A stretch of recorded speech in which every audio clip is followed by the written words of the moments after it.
thing, I was like, whoa, this is amazing. I think you just did the Unreal voice. I think you just did it when you said whoa. Yeah, it sounded like double. What is it? I forgot already. Are y'all I don't know. getting GTA 6? I pre-ordered it, but I had money sitting. Wait, hold on. It's always a green bubble ass Android phone picture. What?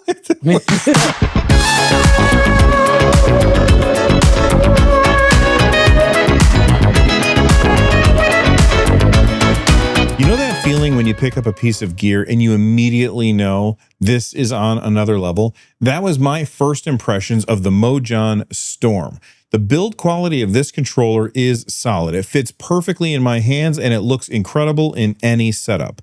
The big standout feature for me, though, are the mechanical buttons. Unlike standard controllers, these give you a tactile, clicky feedback that is incredibly responsive and feels awesome. I've been using it with my ROG Flow Z13, and I really love the tactile feedback for these. The adjustable trigger locks are also a must-have. You can shorten the travel distance for your triggers so that they can fire faster in shooters or go full range for racing games. It's all about giving you the edge where it matters most. The Storm also features full gyro and motion control support when you switch over to Switch mode. It's a fantastic way to interact with compatible games, adding that extra layer of immersion and control in your movement. Whether you're grinding out long sessions or you just want to level up your overall experience, this controller stays comfortable the entire time. If you're looking for a serious upgrade, you have to check out the Mojang Storm. Hit the link in the description down below that like button and get yours today. Hey everybody, welcome back to the NerdNest podcast. I am your host, Bill Fairchild, and as always, I am joined by my friends. This week, we've got Jimmy, Carrie, and Rich. How you doing, Jimmy? Excellent. Been on the phone all day on the phone with ad managers, so I'm at the brink of sanity right now, but I'm doing good. This is the most fun thing I've done today. All right. Nice. You know, it's going to go uphill from here, right? Yep. Like more fun. Yes. Uphill sounds like it's going to be worse. It's going to be work. Right. I always say uphill. I always say it because it's like it's up, but it's like in the phrase, it's like harder this is to gonna go be like uphill. a Sisyphean challenge, like fucking pushing this That is my boulder up the hill. Spider-Man is very relatable to me because his life is suffering. True. That's terrible. And speaking of Spider-Man, Carrie's wearing a sick Spider-Man shirt. How you doing, Carrie? I'm doing good. I haven't seen you guys in a while. How's everything? Too long. It's been a really long time since we got to hang out and chat. Hey, man. What about you, Rich? What's new? I'm doing great. Not much is new. My calf is feeling better. I'll say that. Yes. I've been playing lots of video games, so I'm sure we'll get to that too. So yeah, good week. Awesome. Well, like he said, we've got a lot of video game stuff to talk about, and we're going to start off with this. Saber Interactive denies replacing lead writer with ChatGPT. CEO responds to accusations. So I found this over at This Week in Video Games. And here's I'm going to read a couple of things from the article, and then I want to talk about it with these guys. Saber Interactive denied renewed claims that it fired former lead writer so that it could use ChatGPT in the development of its recently announced title, Rideshare Simulator. Narrative designer Stella Sacco, I'm probably saying that wrong, who previously worked as the lead writer at Saber, reiterated that she has been replaced with ChatGPT. That's a whole other thing. With ChatGPT midway through development of the project. Saber then denied it and was a complete tool. Because if you scroll down in the article, here's what the accusation is. She says, they can say what they want. I was there. I even posted on Facebook about it at the time, and I've mentioned it on Blue Sky several times without using the game's title. They took me off the project to use ChatGPT to write the rest of the text, including the live updates. If they changed plans in the intervening years, that's great. But again, I was there, and it was my job to write the game, and then it wasn't once Matt Karch, I don't know how to say it, decided using ChatGPT would be great publicity. And then if you, here's what Kark actually said. Stella who? I had to ask Claude because I'd never spoken to her or seen her. We've already said that we're using AI for certain parts of the game. and we'll update the Steam page once we have the finalize the feature set. And then he says, let me clarify that the entire story script, were it to win an award, which it won't, would go to someone who can walk up on stage and receive it. I'm assuming that that's him, because, you know, who cares if Claude or ChatGPT wrote it if a person walks up and collects the award. I guess that's how he looks at it. It's always been our intention to reveal this until Stella violated her confidentiality clause and revealed this before we were ready. And then he said, this is bananas. As far as Stella is concerned, she was replaced by someone more talented and terminated for a variety of reasons a few months later. I would have been happy to replace her with AI. Okay, so Jesus, what an absolute shitbag. Like, that's not how you talk about your former employees. Like, that's a terrible way to do it. The fact of the matter is, these guys are using AI. And if you go to it, okay, I haven't looked today, but if you go to the Steam store and look up that game, it doesn't say anything about the use of AI yet. And Valve has a rule that if you are using AI to make your game, then you have to disclose it to their customers, something that Tim Sweeney got really like hot and bothered about. Like, he didn't like that they were doing that. So we've talked about AI on the show a billion times. Here's a company that is absolutely using it. And I like a lot of the games that Saber has put out. So I was like shocked that this is how their lead is behaving. Like, it's kind of ridiculous. Rich, what do you think about this? I'm asking Claude right now, so let me get back to you. That was a wild just diatribe from the CEO. Obviously a lot of this like gets into like murky, like he said, she said stuff. I will say just transparently, I believe the former employee and everything they said, especially with regard to the CEO response. That makes me believe them even more. But still, I don't think it's lost on me that like this is a lot of he said, she said, and there might be some details that are missed here.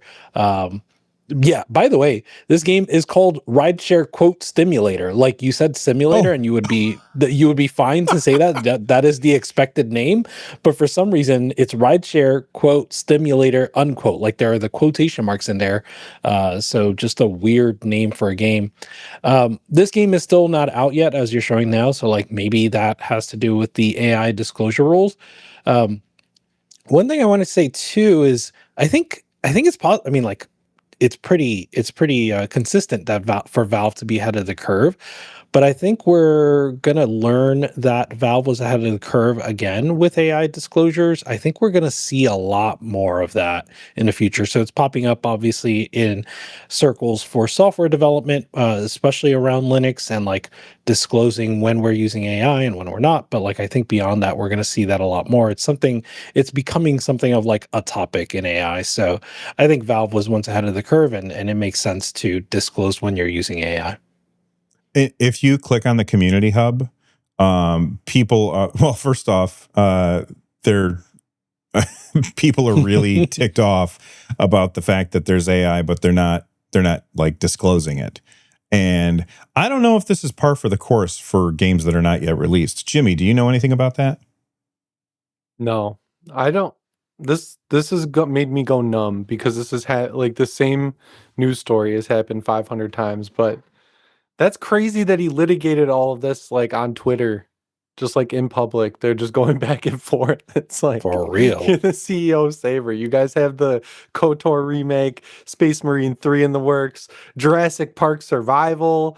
You've got the SnowRunner like, you don't need to be doing this. You could just like let it lie, talk to her behind the scenes, but you're just gonna like waste time out of your day to go on Twitter and start a fight with someone who's, you know, there's he said, she said element to it. The whole thing's just bizarre to me personally. It makes me worry about the, you mentioned it, the KOTOR remake.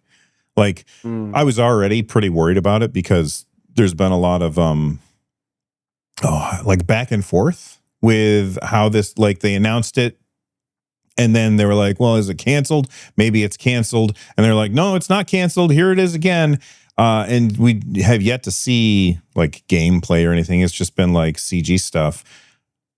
But like, if this is if the company that is in charge of that game is using AI in their rideshare stimulator game, I love that. I'm sure that they're going to be using AI in the Star Wars game too. And I was really excited for the Star Wars game.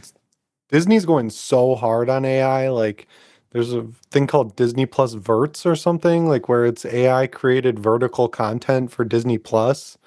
They like had that. I think that deal fell apart, but they had that deal with ChatGPT to let it use Darth Vader. They had the Darth Vader in Fortnite.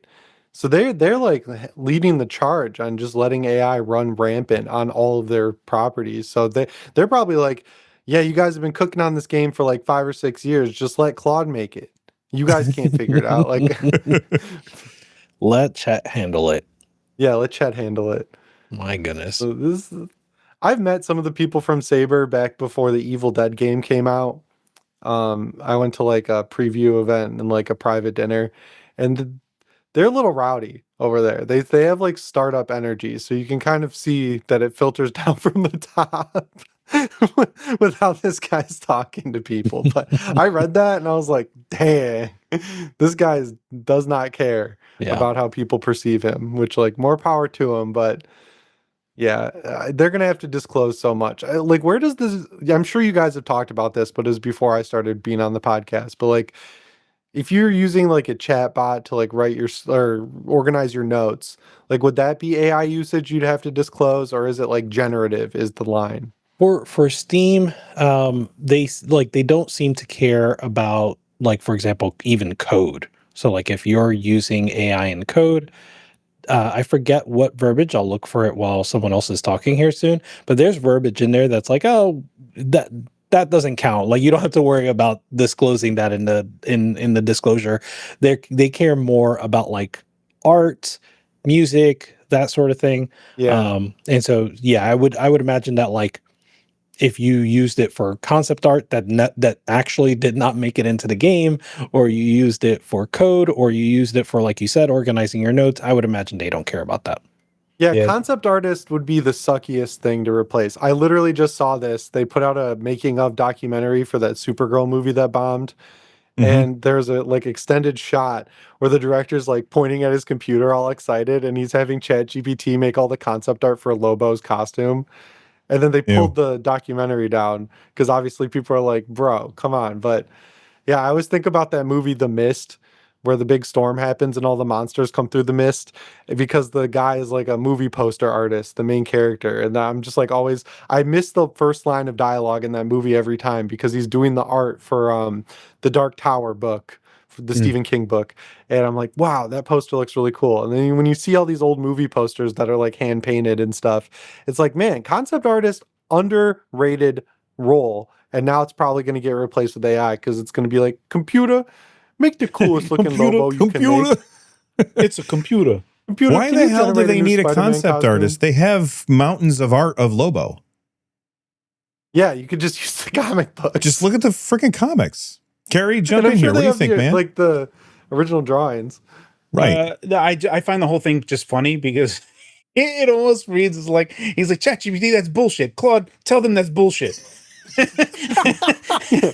Yeah, see, and it's like Stacy, who? I wrote this in Claude. This is like, and I just feel like I don't think even the guy like actually did anything. He was just like, Claude, fucking reply to this person, send it, and just walked them back and just did his own thing. And that's where we are. Right? That's the level that I felt like we're at. We did get an answer. Like I looked this up on gamedeveloper.com. It says, here, let me zoom in on this just a little bit. It says, when AI is used to create content, Valve says this disclosure counts for the game itself alongside associated material like marketing assets and the store page. Devs must fill out a text box detailing their use of the tools. For AI content generated during gameplay, developers must check a box if the game itself makes AI-generated images, text, or other content.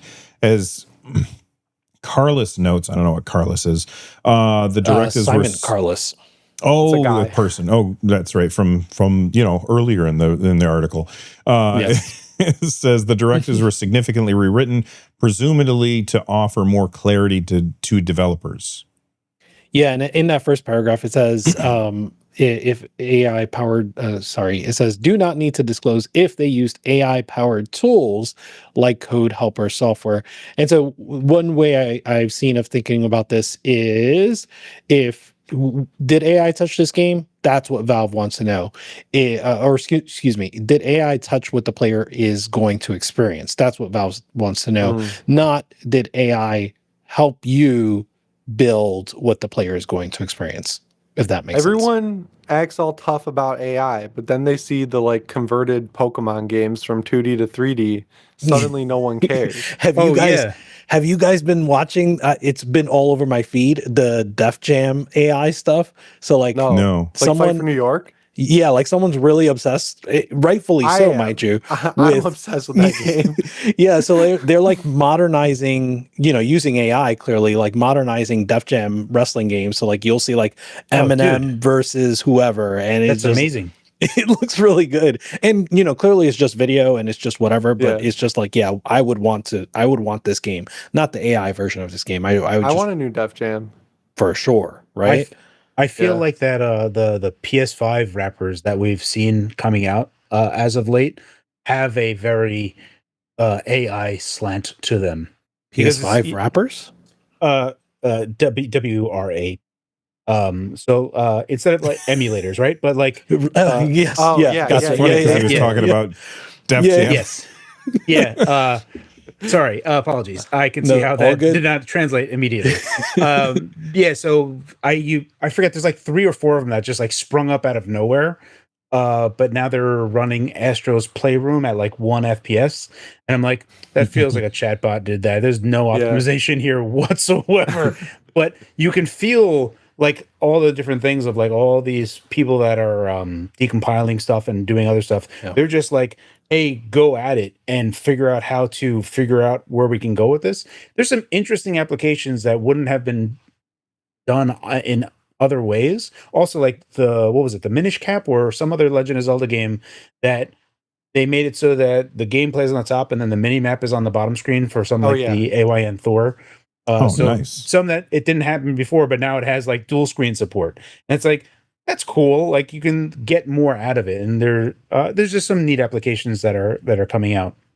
Computer, make me Majora's Mask. I am less like before when it first came out, I was just like, no, this is kind of crap and it's kind of a waste of time and not great. But it has. You're talking about AI now. Yes, AI in general. AI has passed a threshold, especially where it is now, and it is for sure only going to get better. But I think it's also not for nothing. Like you saw OpenAI, they had Sora, and then they discontinued Sora. So now OpenAI does not care about video generation. But you take a look at what Google is doing. They have been doing trying to make AI cheaper, like insofar as generative. They have that whole new flow video, their VO 3.1. It is a very clear picture, especially because we were just talking about Disney making verticals automatically. Right. There is a reality where Google is heading towards generating your own YouTube shorts and just bypassing all content. They already want to do that. I think. Do you guys subscribe to, or not subscribe to? Do you guys ever click on those videos in your studio from Creator Insider? No. Mm-hmm.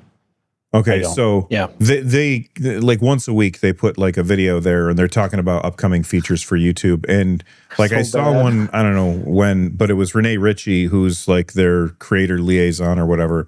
And he was talking about, you could just open up the YouTube app now, not the studio app, the YouTube app, because they have it separated for some reason. And then you could just say, make a short and describe it, and then it'll just shit out a short for you. And I'm like, awesome, dude.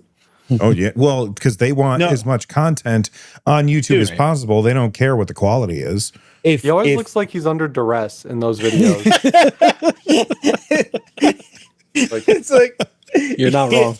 I have noticed that as well on the Oh, there's the little Blink- hostage again on my Blink YouTube twice if studio. everything's okay. He's like, I'm sure you guys are happy about the new YouTube rules. Let me show you about how they're awesome for you. All right, so Look, it's either that or like, I'm here today to tell you information you knew 10 years ago. It's Just put like, it Yeah. down over there. Over awesome. there. Yeah. Uh-uh. Awesome, dude. the Sorry, guys. no, yeah, no worries. Yeah, so you can clearly see that there's going to be something that is coming very soon where you're not even talking. If you look at the progress of where YouTube went, right? It was like you subscribe to people. We're only going to show you and give you notification bells for when those people you're subscribed to came out with new content. And then they were like, actually, that doesn't matter anymore. We're just going to show you whatever we want. And now it's like you talk to this thing and say, ask what you want. And soon it's just going to generate on the fly. If you guys mess with Google VO 3.1 Lite, it can generate 8-second clips in around 10 seconds. Wow. If they can shrink that down to like a half a second where you can just like, doom scroll Oh, and it's just God. like, what is this person like? And it's just like flonk, flonk, flonk. And it's just be like, here you go, have it. And it's just like, That is gross. you can see the surroundings of it. It's we're the short, and then you see the new rules for short creators getting kind of screwed, right? Like you need like a bazillion hours. Like if you already have a bazillion hours of shorts, you don't have to worry. But if you like oh, all right, I guess that 1% is fine. This makes me it's think gotta of. be because. Go ahead, oh, Jimmy. Sorry. I just assume it's because they saw how many views shorts get, and they just assumed they'd be able to sell like Coke ads or like Spider-Man movie trailers before shorts, and then they were like, people skip them. So then they were like, oh, we've got this creator fund we're just dumping money into. We've got way too many people pulling from it. So now they're like, yeah, let's just screw everyone over big time. Dude, yeah.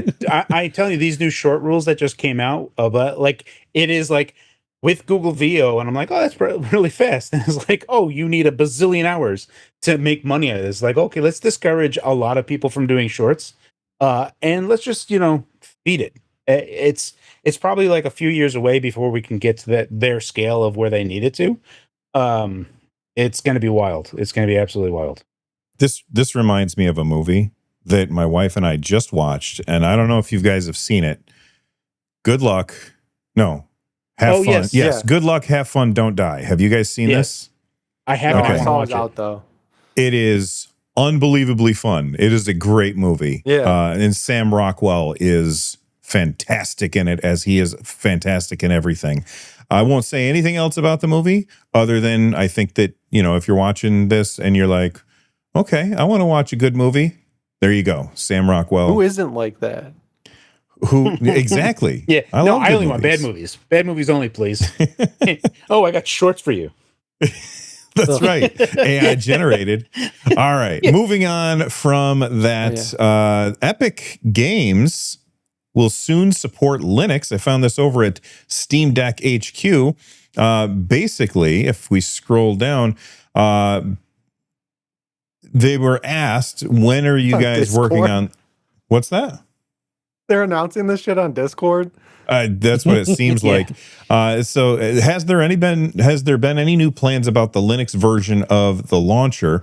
And then pretty much this is Jonathan is the one asking the question. And then it says soon TM like was the response. And then it says, but not for the preview release. As you can imagine, we need more than to just simply have a build of the launcher that can run natively on Linux.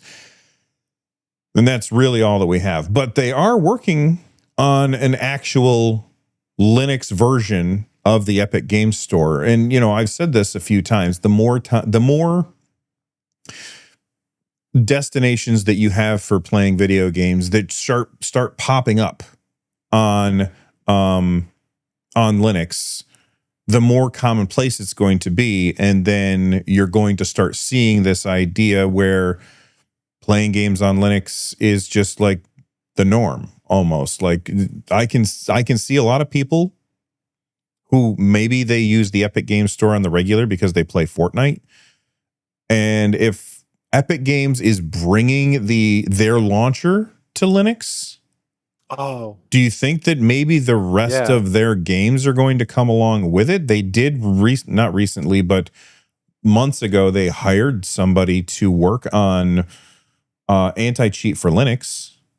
Jimmy, you seemed like you had a thought. Yeah, I thought of Fortnite and I was like, oh, that'd be kind of cool because I have 2 skins of Fortnite. I've got Michael Myers and Ash from Evil Dead. That's the only Very 2 important. times I've ever played Fortnite was to spend money on it. That'd be cool. That's And Carrie's experience. It's weird that they're hiring someone for the anti-cheat because easy anti-cheat already works on Linux. You just got to use the right version. Is it like do they just want it to be more secure or So whatever? me reading between the lines of, and not so much between the lines, it's basically what Tim said, right? Is that they essentially enabled it, but they don't think it's good. They just did it because people wanted them to do it, but they don't think it actually protects anyone the way that they think it protects folks on Windows. So like their anti-cheat is very much less feature heavy on Linux than it is on Windows. The part that if it's not Fortnite, then it kind of doesn't matter because like Heroic already handles what we would care about. I understand that that's not good for Epic, but Right. what is like I don't know. I just feels like if they're not bringing Fortnite, what is the draw?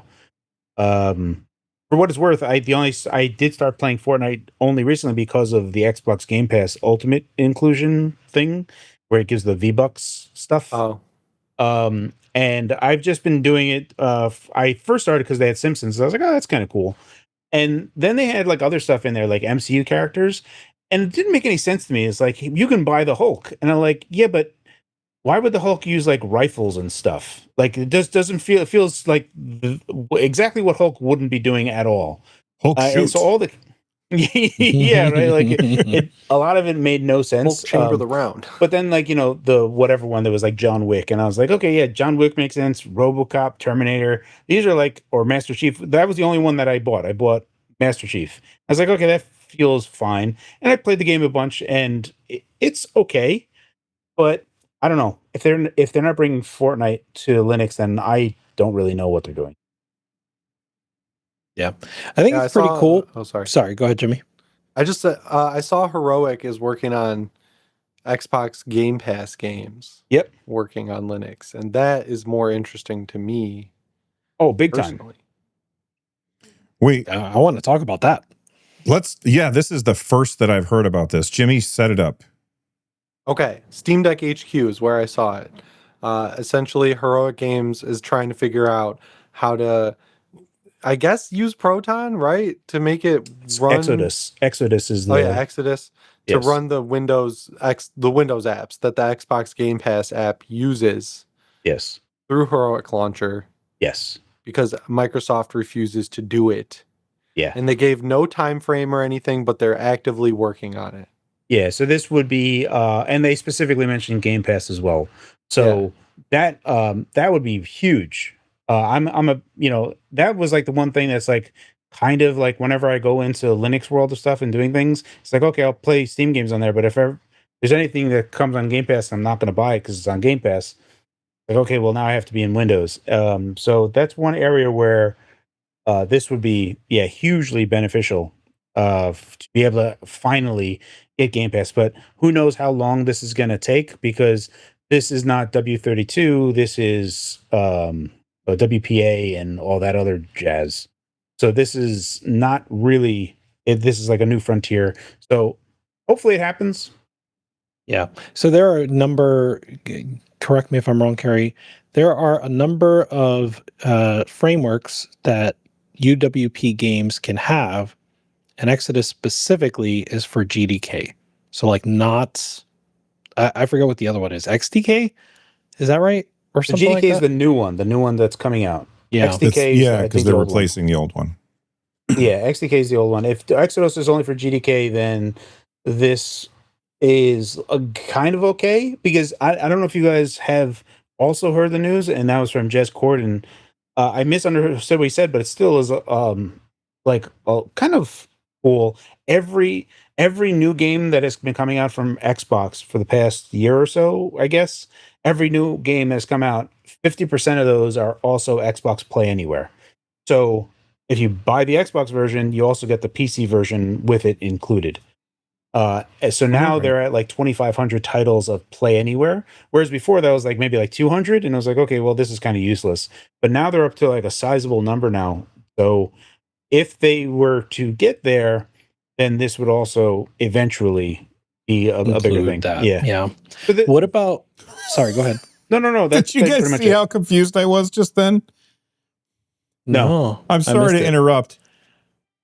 Chrono Trigger just started playing on my AYN Thor, and I was like, where is that freaking sound coming from? And so I was like, I'm looking if you guys if you're watching this, go back a few minutes and you're going to see me with like extremely concerned look on my face because I couldn't figure out where this music was coming from. And I missed everything that Carrie said. That's great. You don't have to repeat it, but just go ahead where you were. I'm sorry. Well, Carrie, I was going to ask, what about the upcoming, not just upcoming, but existing, right? Emulation. So Xbox, OG Xbox, are those GDK? Does this mean that maybe? No. No. Okay. Yeah, no, those are the Xbox and Xbox 360 emulator are. So wait, the Xbox emulator is actually the emulator from the Xbox 360, and the Xbox 360 emulator is from the Xbox One. Got it. So when you're playing those and they games, just you're ported those to Windows? Correct. Yeah. Okay. So that is how that stuff is working. They are going to be doing achievements and stuff for old original Xbox games sometime soon. Like it's going to be, per game. And there's just those 4 titles that they talked about. And then there's the Xbox Positron stuff, right? Which is coming at during Gamescom. So that is also going to be interesting. Is that confirmed, or you just have it on good authority? The document leaked. The document leaked. Yeah. So there's lots of stuff around that, and it's like they're obviously gearing up for a Gamescom like announcement, just so that they have like a tour de force of stuff that they're going to be talking about.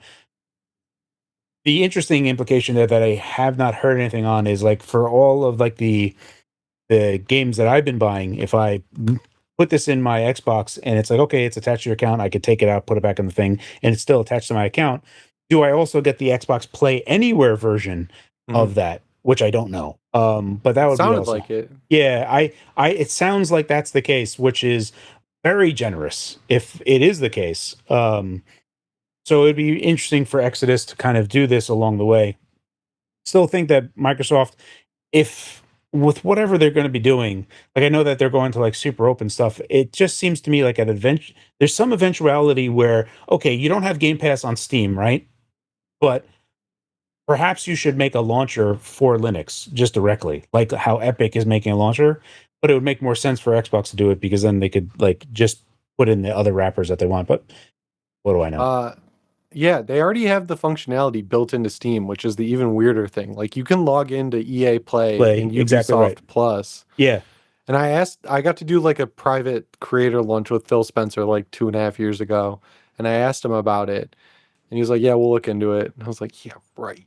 Yeah, right. I was like, come on, man. He's like, you can stream it. I was like, nobody likes streaming. That's dude. such a lame answer. It is. It's like that's like whenever they're like, oh yeah, you can play PS3 games on PS5. They're like, oh you can. You're like, oh yeah, you stream it. And like, like, all right, whatever, man. Fine. Dude, and then people are talking about, is it in the thing? Okay, no, it's not. There's this new app called Asobi that I thought was just another remote play app. And I was like, why are people excited? It lets you stream from the cloud. And then buried at the bottom of every article is like, you need PS Plus Premium. It's like, who's paying for that? Yeah. It's like $200 a year. And they don't have any benefits with it at all. I was like, I'd rather just play games on my Steam Deck. My default is almost always to go for the most expensive version because I feel like I don't want to miss out. So I used to subscribe to the most expensive version of PS Plus, and then I canceled PS Plus. But then Marathon came out, and I was like, I bought it on PlayStation, and so then I had to, I not realizing that I would need PS Plus because I was able to play the demo. And yeah. So then I bought it, and then I was like, fuck, now I got to buy PS Plus. So then I bought PS Plus, but now I'm on the cheapest version. But I think there's a lot of people that are on the most expensive version because they have Yeah, because there FOMO. was the upgrade. There's this weird scam you could run where it was way cheaper to upgrade for a little bit from Essential or like regular Right. PS Plus before they renamed it to Premium. So people loaded up like a decade Right. of gift cards they bought off Play Asia. This was a long ago. Yeah. Yeah, and they like upgraded to it. But all you get is 2-hour game trials. So they're charging you for demos. You get some classics, and they've had horrific classics for a long time. And then you also can stream games from the cloud, and it doesn't work very well. So it's like real killer offering. Truth be told, this is probably the first time that I've actually witnessed like general negative sentiment towards PlayStation as a generality. Are you talking about Wolverine? Talk about Wolverine, and then was the Sacred Symbols. Oh yeah, yeah, his podcast. He was just like, all the PlayStation Core people, we kind of don't matter to PlayStation anymore. And I'm like, man, that's a big admission from like the guy that like is all about PlayStation.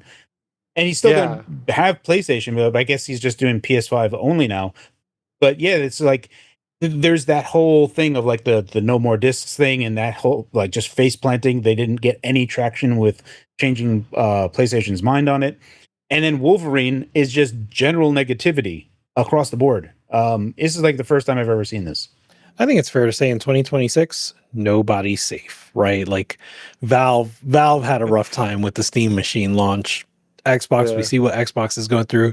Nintendo even, right? Like, yeah. So yeah, Nintendo with the Wii U was pretty brutal. Like there was like I think even now, right? Like right now, they're doing well, but I don't think their reputation is like, I don't think they have the same fan base that they had. And maybe I'm reading too much into it, but like I don't feel like they just have like the Nintendo stands. I feel like right now nobody feels loyal to companies, rightfully so. I think that I have seen a few people like defend Wolverine, but not to the same degree that I saw previously. I do still see Nintendo fans, like Oblivion Remastered came out for Switch 2, and it looks great. Oh my god! It's it's impressive when you consider the Switch 2 runs at 9 watts. It's genuinely impressive what it does, and I've seen a bunch of people like bring that fact up. So I don't know. There's parts where I still feel like Nintendo is there. Also, they still do full physical on cart, and they will for some time. So it's like this is the last bastion. Well, sort of. Well, yeah. So game key cards, right? But like, if you only like for me, I only care about exclusives on Nintendo anyway, and pretty much every Nintendo game has had the full game on it. Correct me if I'm wrong. I don't think you're wrong. Yeah, so for me, and not for nothing, like the Switch 1, there's like, I don't know, 5 million games that came out, and I can't possibly collect all of those. There's like, I shared that link with you from Deco Deals, where it just shows you the Switch 2 physical with that has it on there. It's like 190. That's something like you can accomplish. You can like say you have like the complete Switch 2 set, right? Like that is like a thing that's might be achievable. It might go to like 1,000 or whatever, but that's still within the realm of like other older consoles where how many actual physical games came out. I don't know. It's a weird thing. Physical's important to me, but not important enough for me to just ignore everything I don't like about Nintendo just to like get physical games. It's like it's nice that Nintendo's doing it, but like I don't really care. And so, sorry. No, go ahead. I don't mean to interrupt you.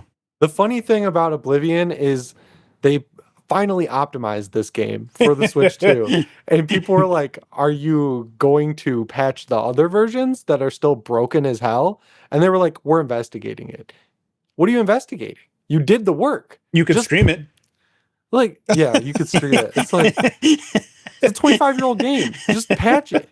It's crazy that they threw that out there. They did like one patch and then they were like, well, that's it. See you guys next time. So for me, the one thing that I'll say about physical that I find extremely important is that if you're going to be on a closed platform where the platform holder can make any rule whatever they want, and you only have digital, that puts me at like I'm uneasy with that notion, and I would rather be on a PC only. So for me, it's like if you're on a closed platform, physical is the only way I would actually entertain it ever.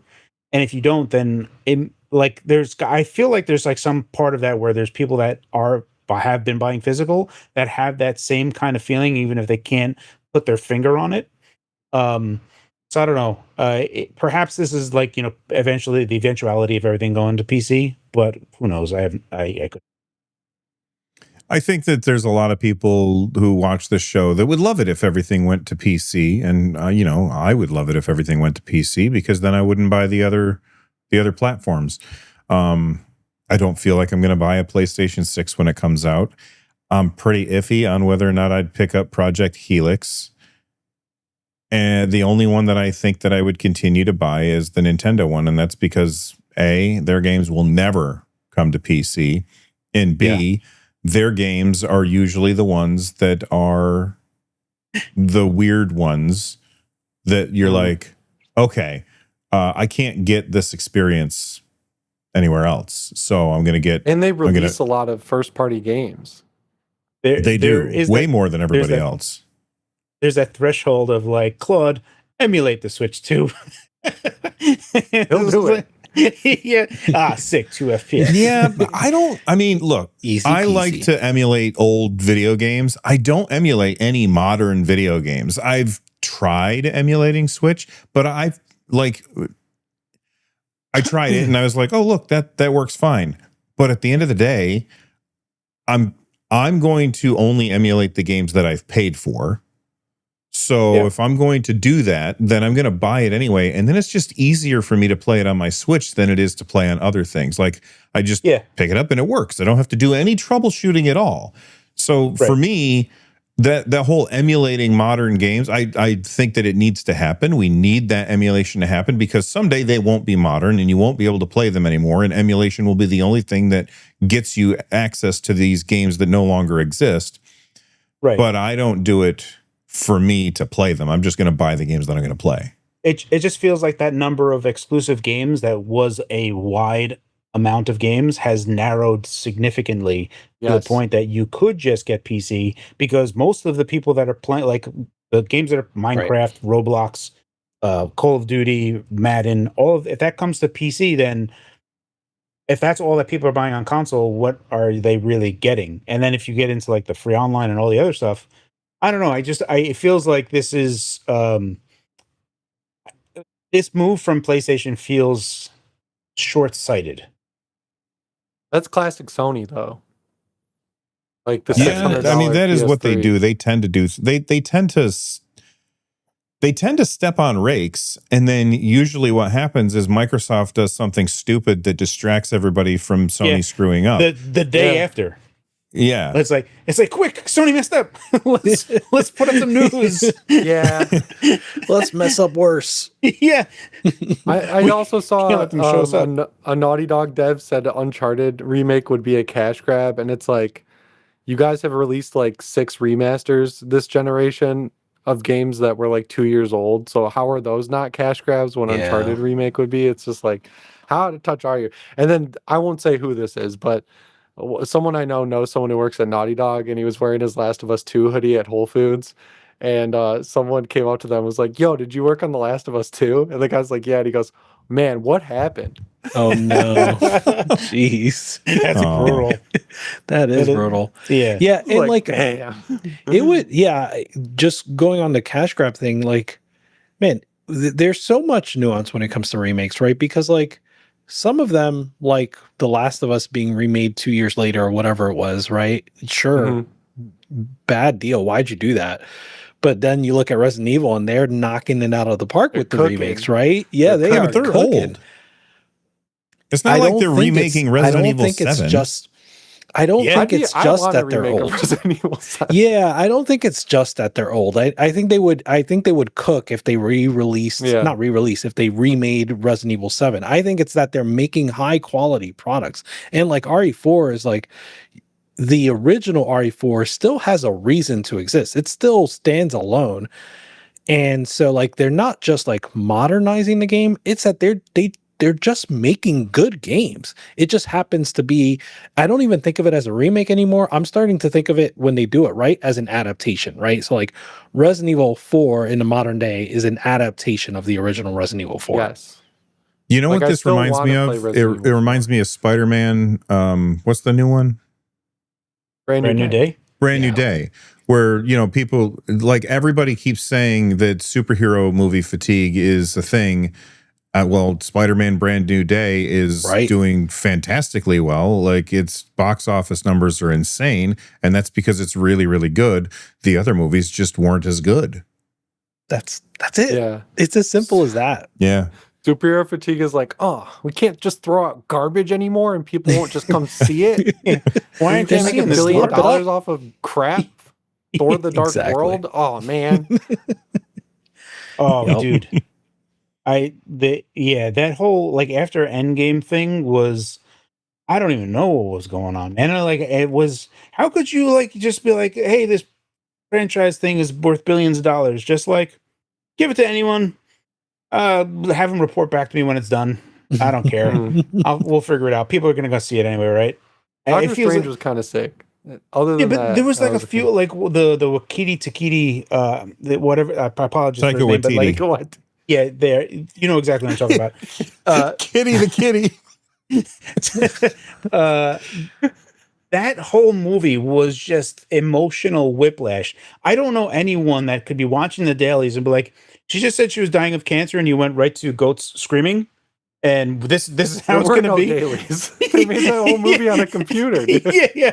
It was such a, like, I had no idea what was going on. I had no idea who that movie was made for. Poor Christian Bale was like, "Oh, okay, I'm I going to know. deliver a villain for you guys," and it's just like, "Oh my goodness, what did Oh you my guys God. do?" Yeah, just And that's like such a good comic. If you guys read The God Butcher No. arc No. that they had, oh my God, it is so good. It is amazing. Like everyone should be required to read that arc of Thor. It has like watercolor art painting, so nice. And it's like this deep emotional story. And I was so excited to see that adapted. And then I go see it, and they've got a joke from Cocktail, the Tom Cruise movie that's like 1 billion years old. And I'm like, what are we doing? Yeah, dude, that movie was all over the place. It was like, we got to cater to 4-year-olds. We got to cater to the brain rotters. We got to cater to the old. It was just all over the place. So, like, guys, this is a movie for nobody. I don't know what to tell you. This is just train wreck. Well, talking to speaking the of train Marvel guy? wrecks, I don't know. I don't have a good segue. What'd you say, Jimmy? Is it Carrie was talking to the Marvel guy? Oh. All right, let's get back to video games for a little bit. Although, gosh, I wish we could talk about movies some more, because I do love talking about movies.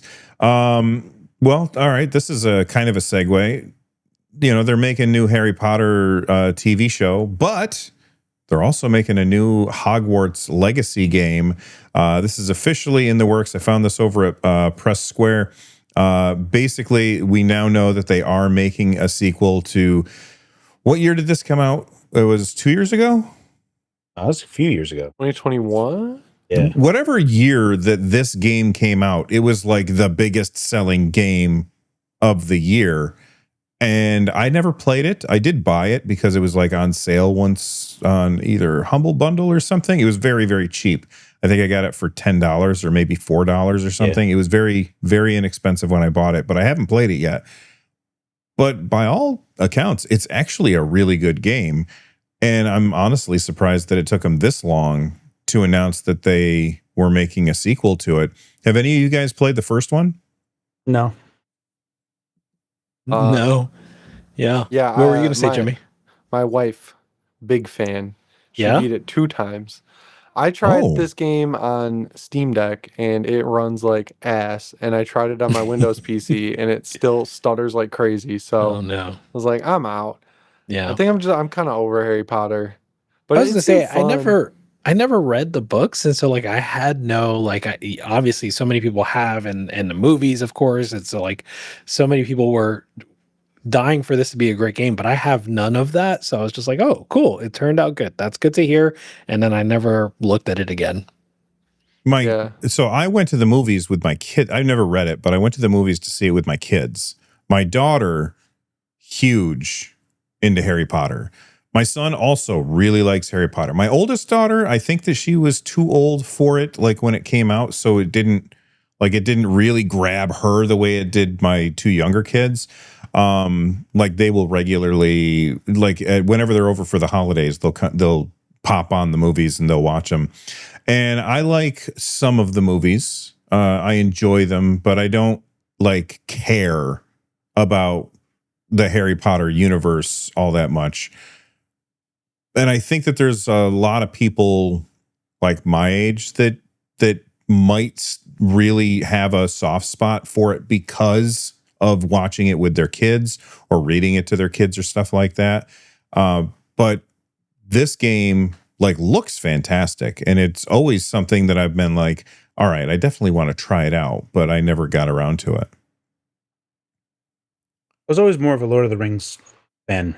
Same. Especially at the time when this was coming out. Just wasn't for me.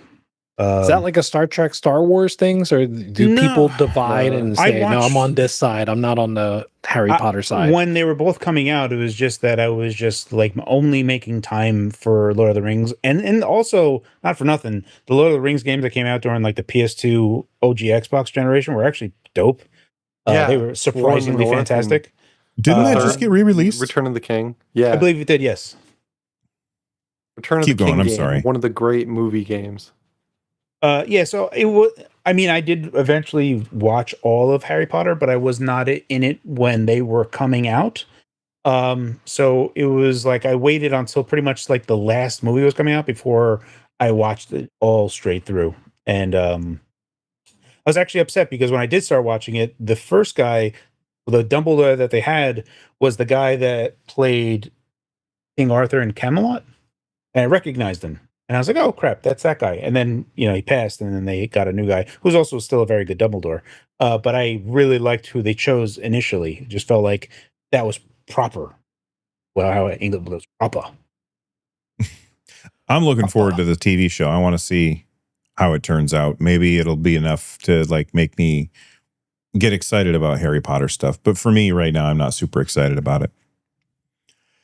That's fair. But none of us have played it. What'd you say? I said that's fair. Yeah. That's reasonable. You know what? Mhm. You know what we all played though? Well, actually, Jimmy's probably too young to have played it. Jimmy, I you ever am. play Quake? Nope. No, That's- Jimmy. So I'm going to stop you, Bill. I was going to say, there were a bunch of boomer shooters I didn't play, like including Doom 2. Like I played it, but never finished it. Okay. And so like just the last few years, probably like more like 5 years, I've been going through them. I highly recommend it. Go play Doom 2, Quake. All right.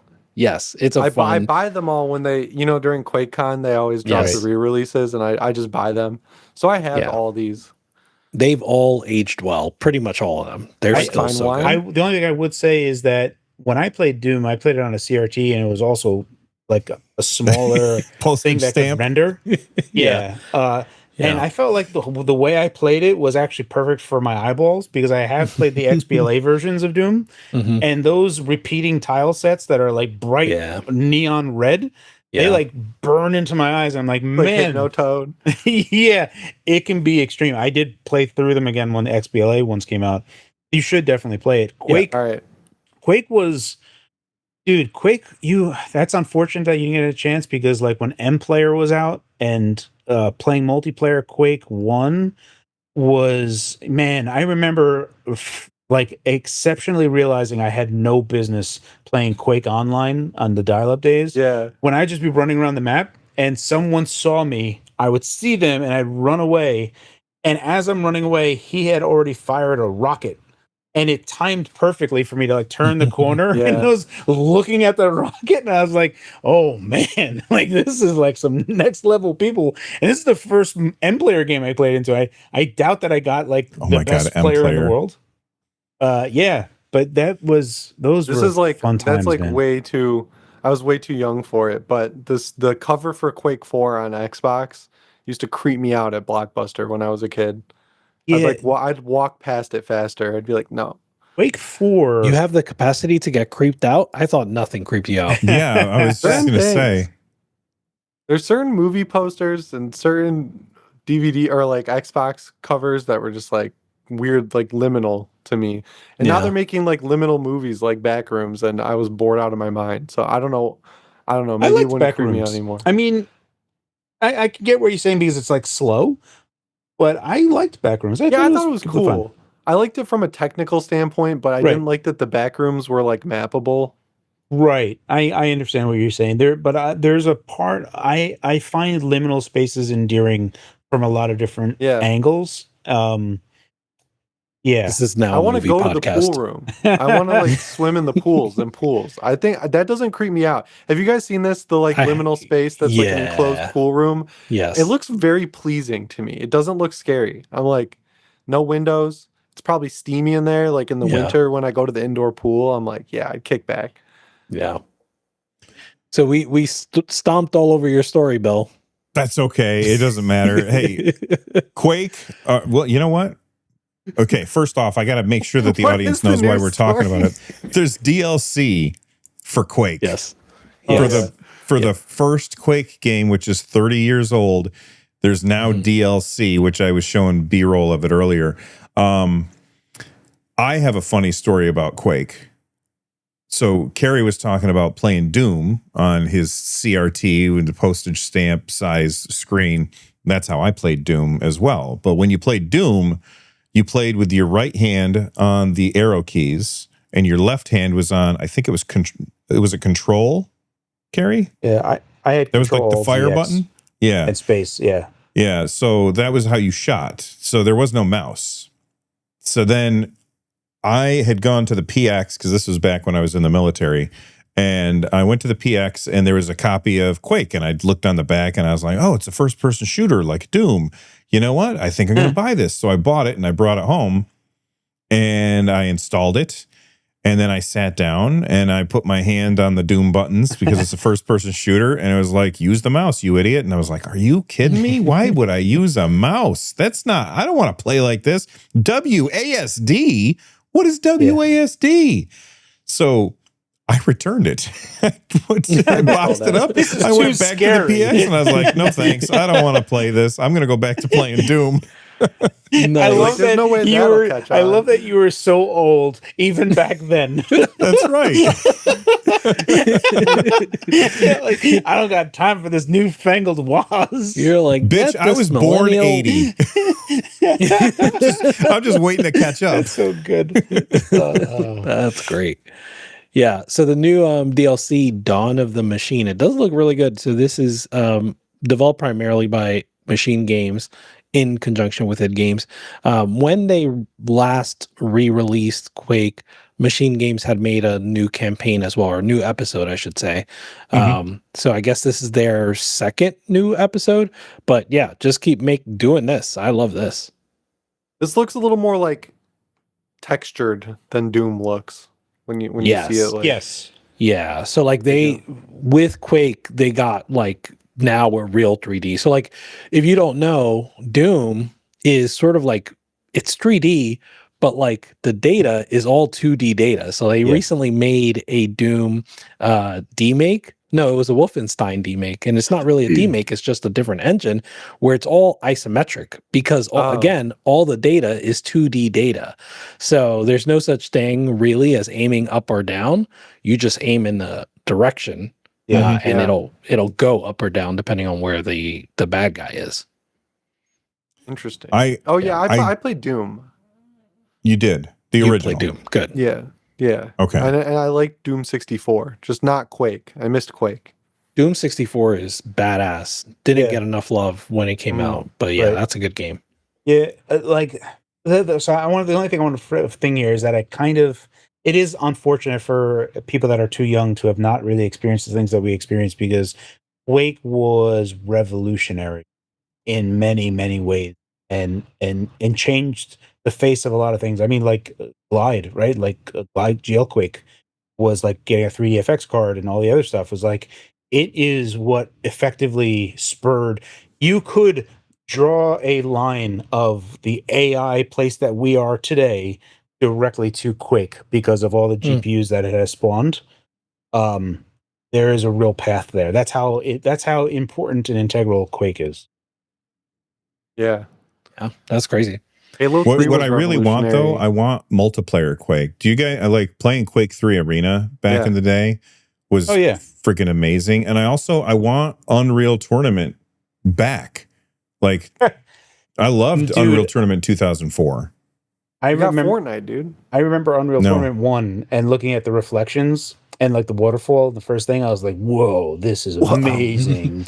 I think you just did the Unreal voice. I think you just did it when you said whoa.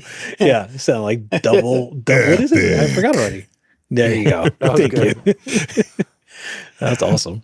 All Yeah, right. and what was the Go game ahead. on Xbox, OG Xbox, Unreal Champions? That was like Yes. different, Yeah. but it was Yes. good. It was like Yes. a weird Dude, melee like shooter. OG Xbox and OG Xbox Live was a very interesting time because Yes, when sir. they first launched the original Xbox Live, what you were paying for was actually dedicated servers on Xbox's side, and then they switched over to peer-to-peer. That was like a bait and switch that they had done. They're like, oh, you're paying because we have all these servers set up. And also you could have done where you set up your Xbox and made it the host server, so then everyone can connect to that, and then that would be how it worked. But then they just were like, actually, let's just do peer-to-peer. But so the original OG Xbox days were pretty cool. Brute Force, dude. Yeah, That was the game. dude, I I didn't remember play that. I had my buddy bought Brute Force because we were Halo fanatics. Like Mhm. we played so much Halo 1 and we were playing on GameFly so that we can play online instead of just local. So you can extend your LAN over GameFly and then connect with other people. And everyone that had host advantage would just wreck shop. So it was just never it was super unfair. But from that, when Brute Force came out, it was like, oh, we gotta get Brute Force. And man, that was not a good game. No, that game sucked. And I think it had the Halo 2 beta with it too, or something like that, like the multiplayer beta. It came Or with on something. Brute Force? I've never seen Yeah, Halo Brute 2 Force yet. Is this definitely it? came Is with this something. Brute Force? Yeah. Yeah. Yeah. Okay, It's not because I a- it's never not a good heard of game. this. Yeah, it's This is like the first big Xbox Live game. it's not a good game at all. It flopped real bad and for good reason. But like, yeah, dude, like everything about it and Halo 2 with how they made lobbies and stuff, everything there's just really fascinating when you think about all the things that were coming up and all the way to get to it, how Halo 1 basically solidified the dual analog sticks for actually playing FPS on console. And then Halo 2 kind of creating the lobby system and how all that stuff worked out. There's some interesting like lineage of things and how they transpired over time. Good times. Yeah. I feel bad for people that didn't get to experience it as it Me too. happened. I 'Cause say of don't game feel fuel. bad. Encourage people to explore that, right? Like try old games Yes. and think about it in that context, right? Because like Ocarina of Time is another one where yeah. I Well, the remake is personally coming out, right? We still It haven't is. seen anything. it is. I was gonna say I personally feel like I know a lot of people say Ocarina of Time holds up, and I believe them. I believe they're right.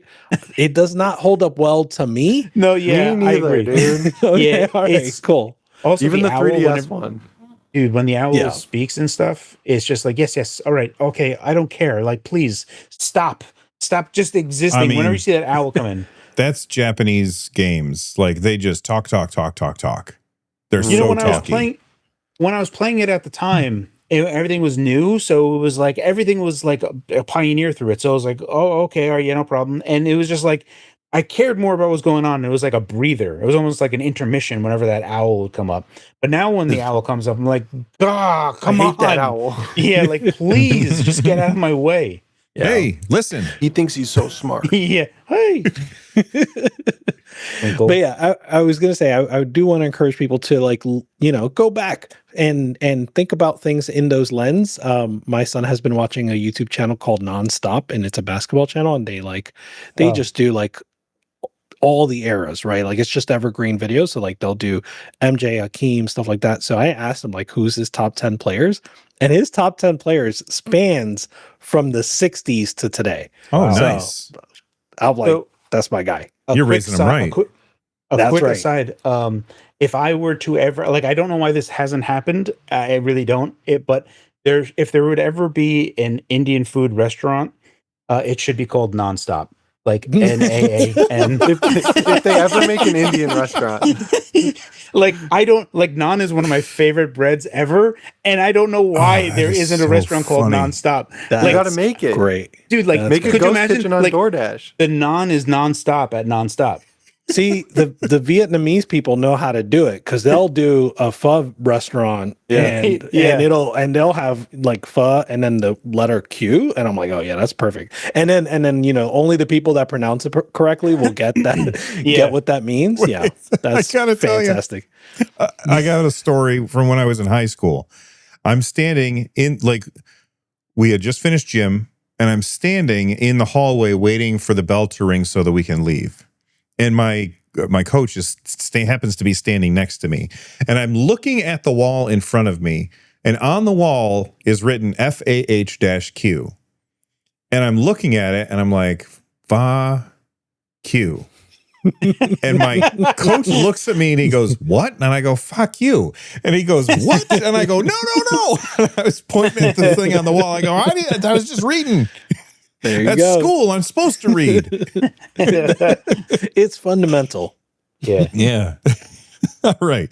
Let's move on and talk about another shooter. This would be Gears of War. Jimmy, you've been playing a bunch of Gears of War. Have you seen these controllers? Oh Yeah. yeah. They look awesome. They look very so excited. freaking cool. Which one do you The like red more, one- Jimmy? I like the left one. Same. I need to feel it. I need to feel this controller because Right. it looks like it's textured like a Nerf football. Yeah. But I know it's not, but in my brain I can feel the feel, and it feels like a Nerf football, and I don't like that. But like, exactly. Yeah, that is a big concern of mine. But for sure, that style is I'm not paying $90 for a controller. So my hope is that no one buys it and it goes down to like $60, and then I'll buy Yeah. it. But with the caveat, as you said, Jimmy, that if it has that material that is on top of it, I don't have time for that. I need to feel it. But the other one, so Ray from Xbox Ready, my business partner, told me the other one, you have to go to the Xbox Design Lab and then like pick it as a skin for the control. It's not a skin; it's like a paint scheme. Mhm. I didn't know they were Right. doing this, and I just thought that was interesting. Like you can Oh. get these limited controllers through the Design Lab, but then the texture one is on Amazon, That's Oh, interesting. okay. and I guess it glows through the red. I don't know. The Gears 5 one was awesome because they had like a ice layer, and then the logo was like underneath the ice. I have the Xbox One X from Gears 4 or Gears 5, and that was really cool. But I'm glad they're going back to like the early 2000s look with like the black and red and the skulls and the blood. I think that's cool. Yeah. I just wish it wasn't an Xbox controller. Yeah. That's funny.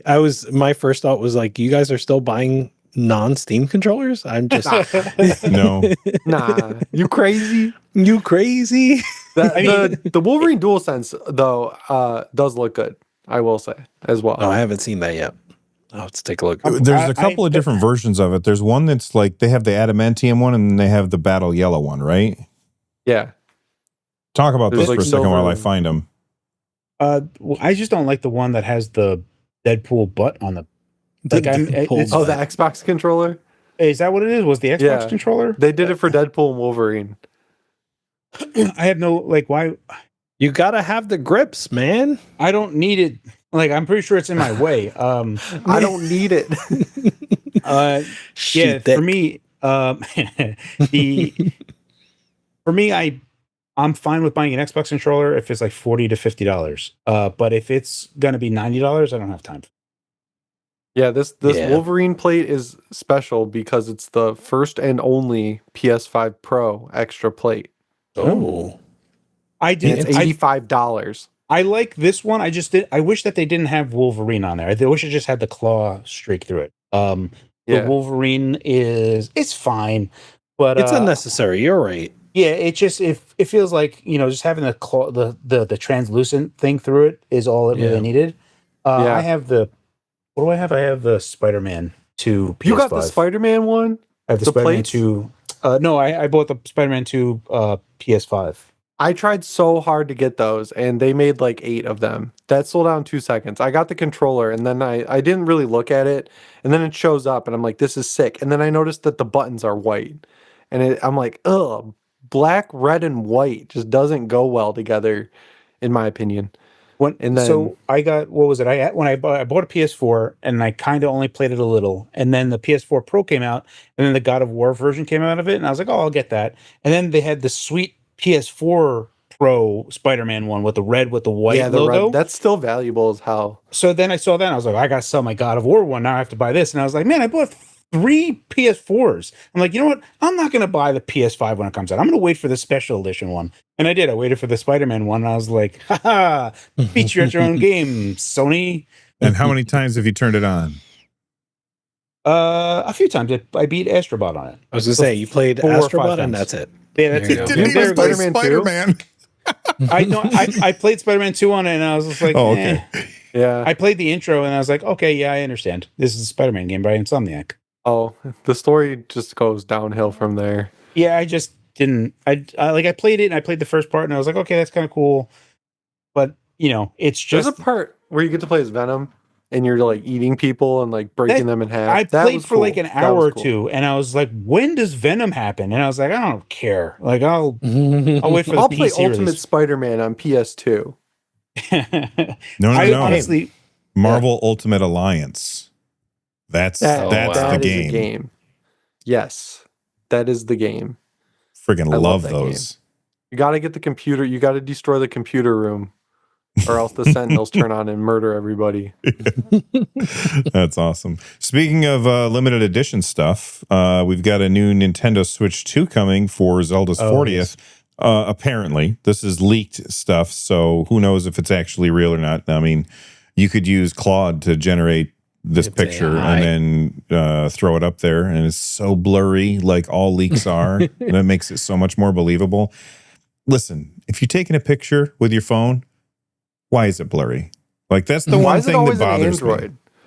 What's that? This is a green. It's always a green bubble ass Android phone picture. What is that? Every Green time. bubble They have- ass. the Android slander. Amazing. It's like out of control. There's good Android phones that take good pictures. Yeah, they're What? gonna come What? after you, We Jimmy. understand. They're We- coming after you. Listen, Look, his it's fine. YouTube channel is Deck Ready. This is I'm right. this is what Go yell at Austin Evans. Direct all negative comments to Austin Evans on YouTube. He says it more than me. Green Austin's fault. bubble ass. Listen. If I was Oh single, my God, what is with you I'd guys be using an today? iPhone. Yeah, Well, we are I mean- on one today. Could you imagine, like, you're looking at a picture and you just use the most like derogatory Android phrase you could possibly do? Like, what kind of green bubble ass photo is that? Like, whoa, jeez, I'm just standing over Oh here. my God. I do think that's a slur, not a protected class, but yeah. No, it's not a protected class. Like, oh man, No, not a protected class. Calm down there, Final Let me Cut, bro. pull out my my Galaxy Trifold, guys. So let me look up this restaurant with my Galaxy Z Trifold, my 10-inch screen. Look, I am not on board with whole, like, turning your phone into a taco. Like, I do draw my line somewhere, but like, Yeah. I mean, the iPhones are going to taco coming soon. You're going to have a taco iPhone, and then you're I going don't to know be if like, I oh, want look, one. you're going to turn. I don't Look, know. I turned my phone into a taco, and Like, then people I are gonna can be trying to understand if it's- untaco it. I can understand if it's this big and then it opens up wider, but I see the ones like But why? in Spider-Man where his folded this way. You Made a know what I little mean? tent. Yeah. And I was just like, that's not any better. Like, what is the use of that? The that one I don't care for tacoing any phone. The one that goes into like a bigger one where you have the vertical line going through it. I like less than the horizontal line when you fold it up as if it was like a Razr flip phone. Motorola makes one. That one's not too bad. I've seen some applications where people like kind of leave it like so it's like L shaped, and they'll like put it down, and because they can move the top side of it, the camera, and it's like a built-in tripod for the phone, so to speak. Sure. And I've seen Okay. some people use it, and I was like, oh, okay, I can kind of see. Also, there was a dude at work that was trying to take a picture behind a computer. So he like bent his phone and then like put it behind the computer so you can see the ports. Yeah. Yeah, so like imagine That's you're smart. like there's a PC in I front of see you what you're saying. and you can't see the ports. So he bent it and used the camera and was looking, and I was like, "Oh, that's an interesting application that I hadn't considered previously." So Yeah. there's some utility to that. There you go. But we don't know what Yeah. phone was used Green to bubble take ass this picture. picture. We're not talking any news today. I It's know. just all it's tangents. It's Yeah. so fun. Snapchat camera Galaxy S21 Plus. Yeah. Yeah. Well, anyway, The Triforce Switch 2, cool. I don't Awesome. care about this. You know what I care about though? This, because Yeah. I don't have a Nintendo Switch 2 Pro controller yet. My son has one. He got it for Christmas. I don't have one of these. Wait, was it Christmas or his birthday? When did it was his? Has the Switch been out for a year yet? Yeah. Why are you asking June. us? Yeah. Because I was when is my son's birthday again? no, I was thinking, had a Christmas come? Chat, clip that. Yeah. Had Christmas come yet since the Switch 2 came out? It didn't come out this year. It came out last year, right? Yeah. Okay, Yeah, that's June, what I thought. Correct. Right. So I don't have one of these yet, and I think I'm going to be buying one of these because this looks dope, and I love Zelda. So are you guys getting any of this stuff? No. If the Switch 2 was OLED, and then I would be like, okay, yes, then I have to get it. But since I have an LCD one, why would I go to another LCD? Yeah. Yeah. Well, what about the controller? Do you have a Pro controller, Carrie? I have a Switch 1 Pro controller. If it was on sale, like they make a bunch of them and it's like eventually on sale, I don't like paying over $60 for a controller. I just have like this principle that I just don't want to be doing, just generally speaking. That's fair. That's fair. All right. Moving on to other news, I guess. Let's see. Oh, I mean, we talked about AI earlier. Twitch is now using your content to train Amazon AI models. I mean, not my content because I'm not on Twitch. It's but opt out. Yes, it's opt out. I used to be on Twitch, and so I went to Twitch and I opted out, and it was hidden. But basically, it says right here on August 12th, the content creator and streaming reporter Zach Bussey, or Busey, I don't know how to say it. Zach Bussey. His name being Bussey is killing me. I don't know, man. Dude, Twitch employees all have weird names like that. Posted a There's a lot screenshot of what them. appears to be a newly added option to Twitch that allows users to opt out of having their content and videos used to train future Amazon created AI models and generative AI tools. And then basically somebody asked the main guy at Twitch, has my stuff already been used to train? And the guy was like, there was a long silence. And then the guy was like, I don't know what Amazon does. Basically. Oh, geez. Wait, did you Yeah. see his other quote? When they asked why it was opt out, he was like, well, if we made it opt in, no one would do it. Golly. Like they're just said the saying the quiet quiet part part out loud. Yeah. Yeah, seriously, you would think that would teach you something. Yeah. If you want to do something, at least make it useful to the person. Yeah, this is trash once again. Every once in a while, I stream, and I'll stream to YouTube, but I don't stream to Twitch, mostly because I don't like how Twitch does things. But I had been thinking about it, like, well, maybe I'll turn on the little restream thing and make it, because it's easier now than it used to be to stream to two locations. Maybe I'll turn that stuff on. Nope. I'm not doing that. Even because that what's going to happen is they're going to do some stupid update and it's going to flip that switch again and turn it back on. I just don't trust them. That always happens. Yeah. You could have a VTuber of yourself. Ew. Hey. Oh, thank you. I'm scared of VTubers. That's the other thing that scares I think me. the thing that bothers me the most about VTubers is that what are people showing up for? Is what the thing that A little creature. Yeah, I mean, like it's like, I've seen some things where like, like it's almost like waifu type of like thing going on, Right. and I'm looking at this, then I don't like fan service games at all. I always think if a game has fan servicey things, that the game isn't good enough, and that's probably not a correct way to think about things, but that's how I always engage with them. So whenever I see that, and it's like, well, what are like, is this person doing this because they don't have a good personality otherwise? Like, I don't. I'm just too old here. I just don't get it one way or the other. Well, I think It's something. some Go ahead, people Bill. want to hide their identity. Like they Sure. they want to do whatever that I they get want to that. do, but they don't want their face to be out there. And there is this, if you're a streamer and you are a faceless streamer, people are less likely to watch. And I think that they're like, well, at least there'll be a face, even if it's not my face. That's my guess. How is an artificial face any different from faceless? Like, I don't. That's the part that I don't.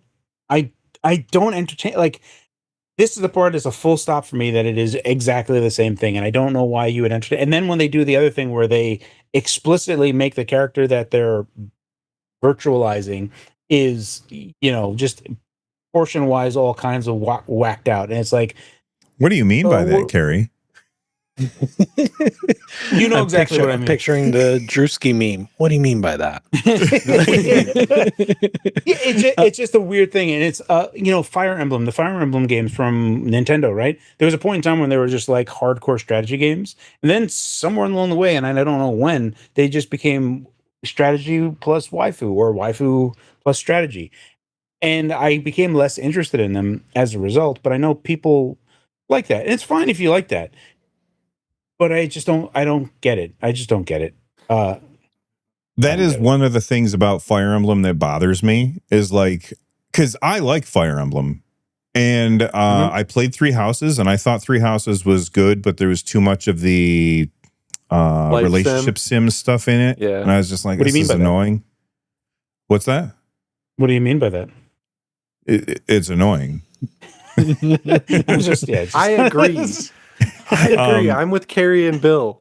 And then I watched Skill Up has a video out about the new Fire Emblem, and I guess they've reduced that relationship sim stuff, because I'm not interested in dating sim games. Like, not my jam. But I do like the Fire Emblem I thought you games. were starting to say yet. I thought Carrie Yet. said yes, and I thought he was saying yet. You're not interested. You're going to be a yet. fan someday, Bill. Divorce is headed your way.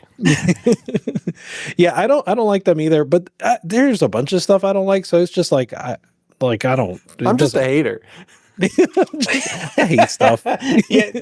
So I just approach it from the place that where I try to think about the impetus of what you're trying to get out of the exchange, and it seems like a roundabout way and a long-winded way to get whatever you're trying to get out of there. And it's like, goodness gracious, friends, there are other ways to achieve whatever you're looking to get out of here than whatever this is. So I don't know. I just thought of a way to trigger a 1 hour speech from you. Are you ready? Yes. Tell me how you feel about phones at a concert. Do you? I see what you're saying. I get what you're saying. Like, why are you not there just enjoying the thing? And I'm just like, this is all me right now, full on rant time.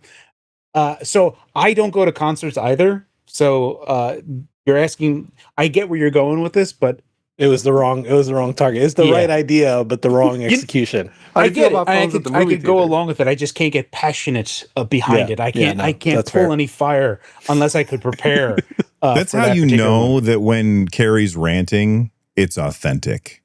Because we just asked him for a rant about a specific topic, and he was just like, yeah, it doesn't really bother me.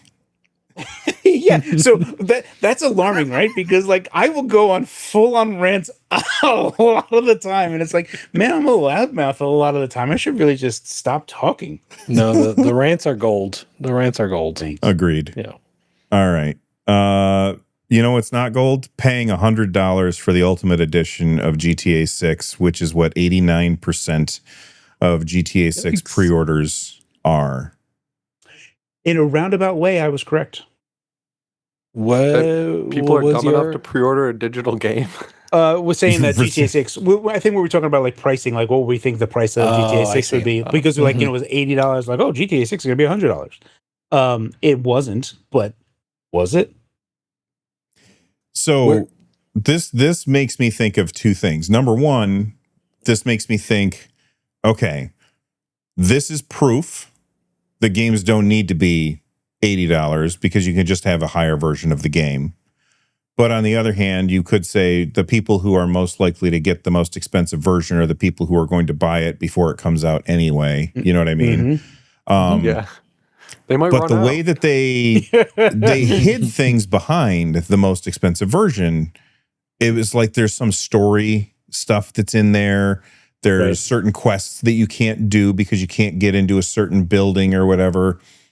And that means that basically you're not getting the whole game unless you buy the most expensive version. And that is something that I hate. I don't mind if they sell a more expensive version where your character has, like, I don't know, a costume or something. Sure, do that.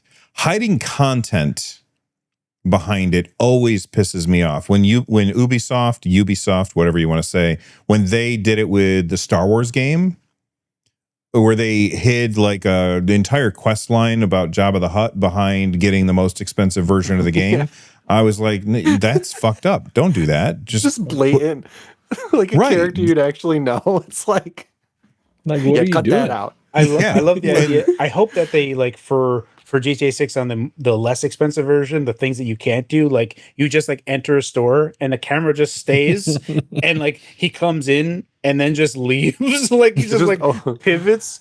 It like, opens the Grandpa PlayStation Simpson store for you. Yeah, exactly. Yeah. And then it's like, you didn't pay $100. Like, oh, all right. They could have just put nothing in it and had two versions of the same game, one $80 and one $100, and I bet they'd see the same split. I was wondering, people who paid $100. Yeah, I wish we could do like alternate universe test here of like what would it be if it was just the same game, maybe like a metal case or something. I know we don't have a metal case. Yeah, there's Carrie. Yeah, this is the GTA 6 thing. Like you're like, oh, you didn't pay? That's great. Yeah, what was the first takeaway that you had there, Bill? What was the first one? That you don't have to. That they don't have to raise the game's prices because they can just trick people who have more money than sense into buying the more expensive version. And this here is like, this is the slippery slope that and I don't love the slippery slope argument, right? But this is what everybody was talking about when they were talking about slippery slope. Sometimes it's valid, right? Yeah. And so like, when everybody was talking about going back to horse armor, but even, more recently, when we were talking about, I know. Yeah. Hey, wait a second. I've been 80 my whole life too. I was in high school when that game came out.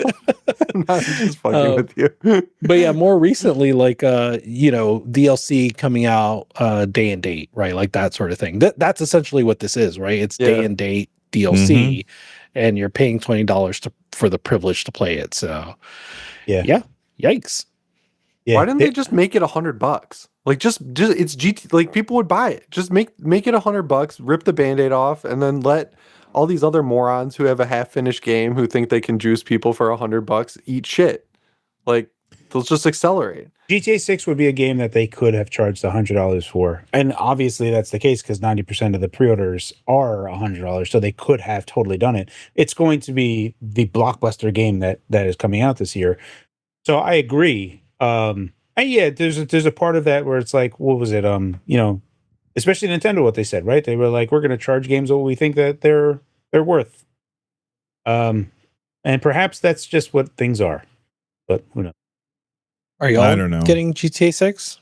I pre-ordered it, but I had money. Wait, hold on. They're Jimmy, not going to run out. They're not going to run out. Did you get on? Oh, you wanted it on Xbox because of the Play Anywhere, right? I got it, or because you'll be able to play it on Helix faster than you think they're going to release it. Here's the deal. On all three consoles, I have had money just sitting there for years. On PlayStation, on PSN, I have like $110 that has been sitting there since the PS3. Jesus. Why? Because I never wanted to, like, I bought physical, and I had like other things, like, so I would get like gift cards or whatever, and it would get in there, and then I would like get like DLC or whatever, and then it would just they should have given you interest. Yeah, like dude, it's just been sitting there. So I have like $200 in Xbox. I have like 113 left. I have like 80 left in Nintendo money. There was a Yeah. sale on Switch 2 DLC for this a Breath of the Wild. It was like $6, and I was like, yeah, all right, I'll get it. I have money just sitting there. On these platforms, I just have money that has been sitting there nonstop, and I was like, you know what? Let me just use this because if I don't, I'll do something stupid like buy the physical with a code in it or something. You're losing credit to inflation. Yeah, that's a foregone Yeah. conclusion with how much money has been put into What is these the things. real value of that $100? You got to spend it all What if- right what if- now. That would be a Let's good see. video, Carrie. Let's see. So let's just say 2009 is when I had the I'm PS3 surprised money it in still there. works with Sony. I'm just surprised they didn't figure out a way That to just Sony didn't, expire yeah. it for you. Oh yeah, like it just was gone. Like, oh well, Yeah. PS3's gone and your PS3 money's all gone. Let's see. They say 2009, I think is correct. So if I put it was like $120 in there. Are you putting So it it's into S&P? yeah, no. It's just the Yes. inflation calculator. From Okay. 2009 to 2006, my $120 would be worth $186 today. Yeah, that's pretty good. Yeah, I mean, That's like there's less 3 of it in games. there, but I haven't been buying anything on PlayStation digitally or any of them. I've always been buying physical when it comes to console. So it's just been sitting there. So yeah, that's the only reason why I got it now is because like I have to use it or else. You I could've think sat that on you it should make a longer. video where the title is I have to spend whatever the dollar amount is. It sounds like it's about $600. I have to spend $600 on games right now, and then it's you just trying to spend that down before it becomes less valuable. It's a foregone conclusion at this. Carrie, I looked it up for the S&P 500. So if you had how much money was it? It was $120. $120. So if you had invested $120 in November 29 just in the index fund, nothing crazy, it would have grown to $720. Damn.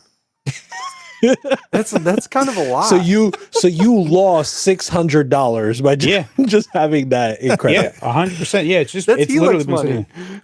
Yeah, That's Helix money. That's a Yeah. fact. You could buy Yeah. an Xbox and a Gears controller. dude. Yeah, it's Kinda. gross. And at No, the wait. rate I'm going, I'm sorry. This just in. That was the inflation adjusted price return. The actual nominal price return is $1,100. So like what you would actually have man. is What? $1,100. it's full Helix. Yeah, And that's only on Full PlayStation. fat Helix. yeah, that's only on PlayStation. Only on Well, so What to do be you have fair, on your Wii? Is there to be money fair- still sitting on your Wii? no. So I only had money on my Switch, so that would have been like good. 2019. So it would 'Cause not that have shut been as down. big That's games. gone. Xbox though, Xbox would be more money because it was like $250 that I had sitting in there. You get like Bing rewards, right? Like you get the money back. yes, but I would use those fast. So I just had money just sitting in there forever. Anyway, I bought the $100 version of GTA 6. I'm part of the problem, but I literally had to get rid of it. So only blame me a little. I guess you can blame me a whole bunch because I guess in like S&P 500 adjusted, I wasted a whole bunch of money. Like it's like a sensational amount of money that Carrie's I wasted never for going to GTA 6. put money into a shop again. No, it's definitely not for these consoles. Like that's a general fear. Like I don't At know if I'm this going to get a point, yeah. PS6 at all. So like, Yeah. how long will this go? And Switch money, I still have like $80, but I don't. I want to buy physical on Switch too. So I'm in this like I have to wait for DLC to come out to use it up. There are games that don't have a physical release, so you can get games on the Switch that. Yeah, but I mean, it'd have to be exclusive to the Switch platform. I wouldn't get it otherwise. This is I so think complicated. There's plenty of them though. I love that he Like, has like you need like a whiteboard with all of your rules written on it, so that we can refer to them. Yeah, I mean, look, so I'm gonna buy physical first if it comes out. If it's exclusive, should be physical. Otherwise, I don't really care. It's like DLC money is basically what this is, what eventually came out to be. Anyway, I bought the $100 version of GTA 6 on Xbox, so I pre-ordered it. That's why. All right. I kind of Well, want to wait for PC. Yeah, I mean, I get it. But yeah, I had money to burn. Yeah. Obviously. That is the most expensive copy of GTA 6 yet. It's got to be one of them. Definitely one of them. I mean, like if you like, man, if you only bought Bitcoin, like, Right. I don't have a Bitcoin historical return calculator. Yeah, 2009. Yeah, you're gonna hurt Or yourself that there. Poor bastard that paid for it. Like he had Bitcoin on a hard drive and he couldn't find it. And I saw an article, I don't know, 6 months ago or something, where like he was still trying to. No, he has the hard drive, but it's encrypted, and he can't unlock it, and it's got like a lot of money on it. That happened to 50 Cent. Biddy? Yeah, he had like a Bitcoin like wallet on a computer, an old ass computer, and he's like a hoarder. So maybe it was him, and I just don't know what he looks like. No, he was able to get into it. Oh, okay. That's crazy. That's insane. All right. You know what 50 looks like. Come on. No, I don't. Curtis Jackson. 50 Cent. No, I know who I'm aware of 50 Cent. I don't know what he looks like. I don't know that I've ever seen him. Pictures. If I gave you 4 pictures and said point out 50 Cent, you think you wouldn't figure it out? You wouldn't know which one it is? Because I'll do it. I don't know that I've ever seen him. Don't drive me with a good time. I don't know that I've ever seen him. All right, fair enough. Like I'll take it.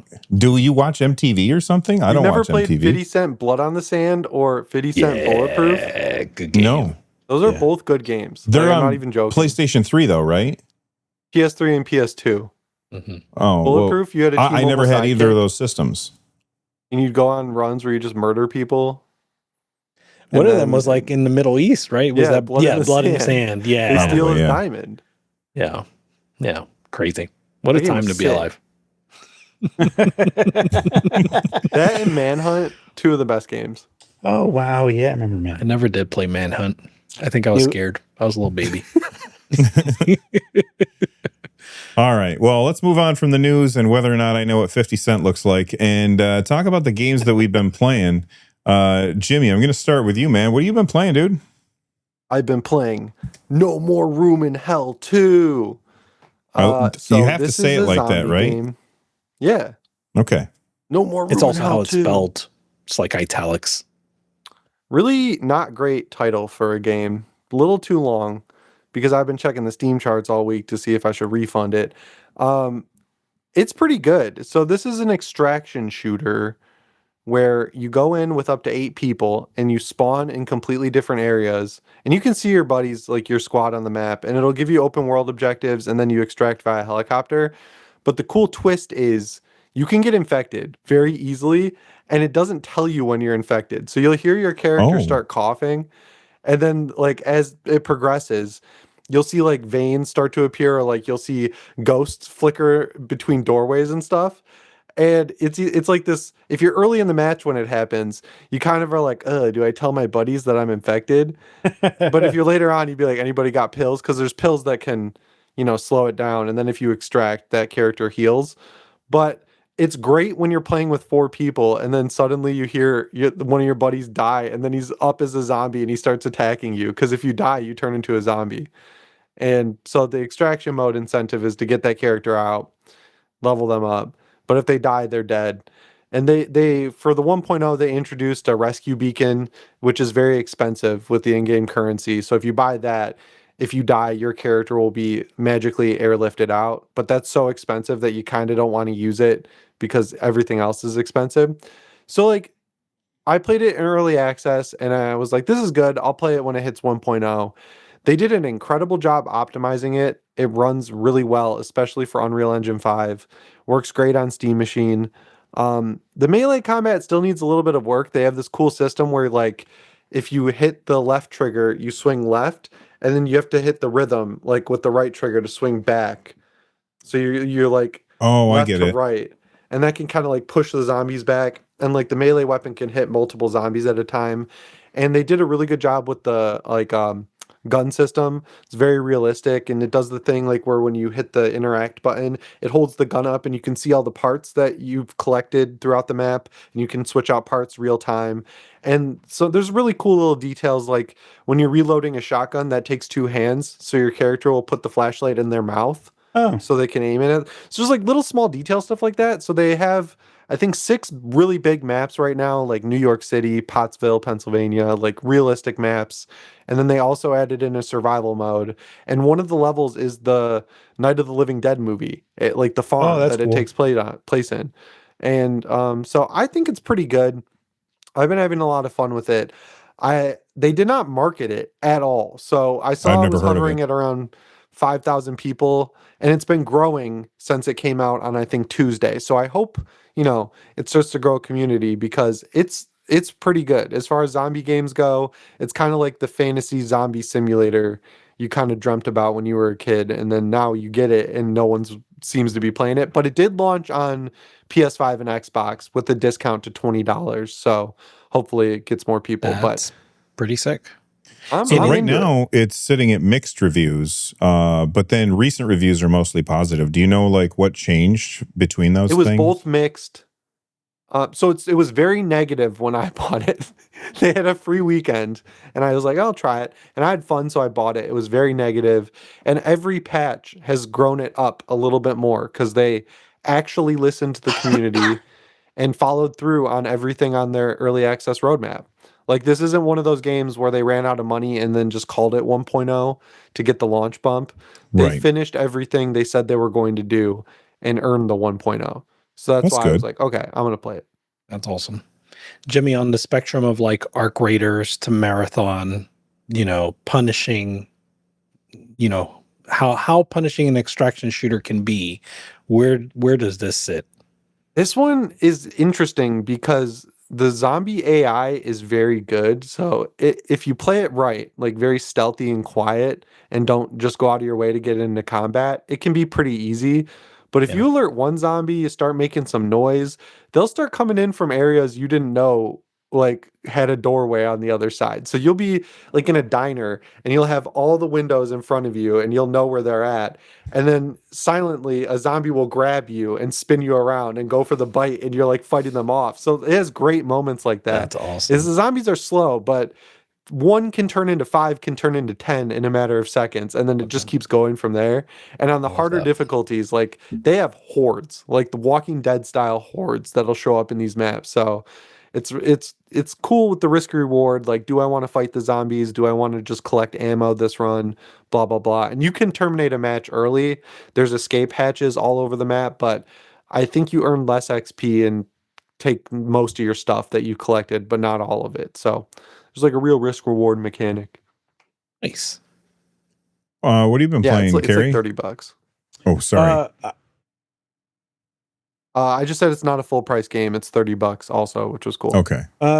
So I just been like crazy busy a lot lately, and I'm starting to catch up with some stuff. I hope to finish this weekend. And I'll be going on vacation next week, but you're gonna have to skip me because I haven't played anything in quite a bit. That's fair. What about you, Rich? Yeah. So last week I was playing Super Mario Wonder, and since then, I don't. Yeah, since then I finished it, and I finished it, right. Like I beat the last level, which was really challenging. Probably, maybe the hardest like mainline Mario level Wow. I'd played. But yeah, I made it, and it was really good. So now I'm back to like picking up stuff that I left behind. One of those is Pragmata.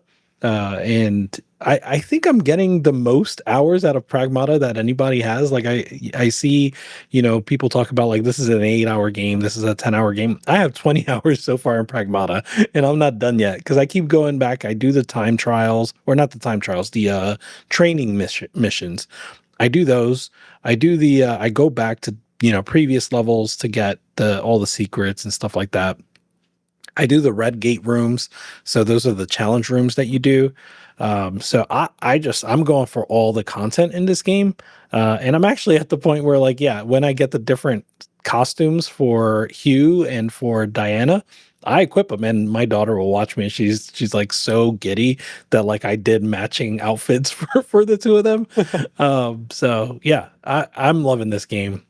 No complaints whatsoever. I think we need to see more games like this. So I've been loving it. This is Pragmata. in one of my Pragmata. this is in my That is list how they of say it. possible game of the year for me. Yeah. Yeah. It's up there for me too. Really good boss fights. Mhm. Yes. Yeah, for sure. The other game I've been playing is Donkey Kong Bonanza. I don't have a Hmm. lot to say on that. I just started it. But there is direction and like, yeah, you should go this way. This Yeah. is the next thing to do. But aside from that, there's just so much content that you can get into. So I can see that kind of going either way where like, oh, I want objectives. But so far I've just been getting into like, yeah, let's just trash stuff around me and see what's there. And if I find something cool, and not worrying too much about like if I miss something. So it's been fun. I like it. Yeah, Carrie, Yeah. you went banana. Sorry, that was not on purpose. You went crazy That for was this game, right? intentional. Yeah, so it was like a Nintendo 7 out of 10 game uh for most of the time that I was playing it. And then when I got to the ending of it, I really loved it. It became like a 9/10 for me. But you had to get to the ending for that to really get there because by the time you get to like the fifth level, they kind of are um repeating the same type of stuff that they're doing on all the previous levels. Do you really start to feel the repetition of it, of like, the core loop of game? Like every game loops, every game has a loop. The secret to a good game is not feeling the loop. And Bonanza, you feel the loop by almost the end of it. And I was like, okay, this is a 7 out of 10. And then there's something that happens, and I was like, oh, that's super awesome. I really like what they did, and I really enjoyed it by the end.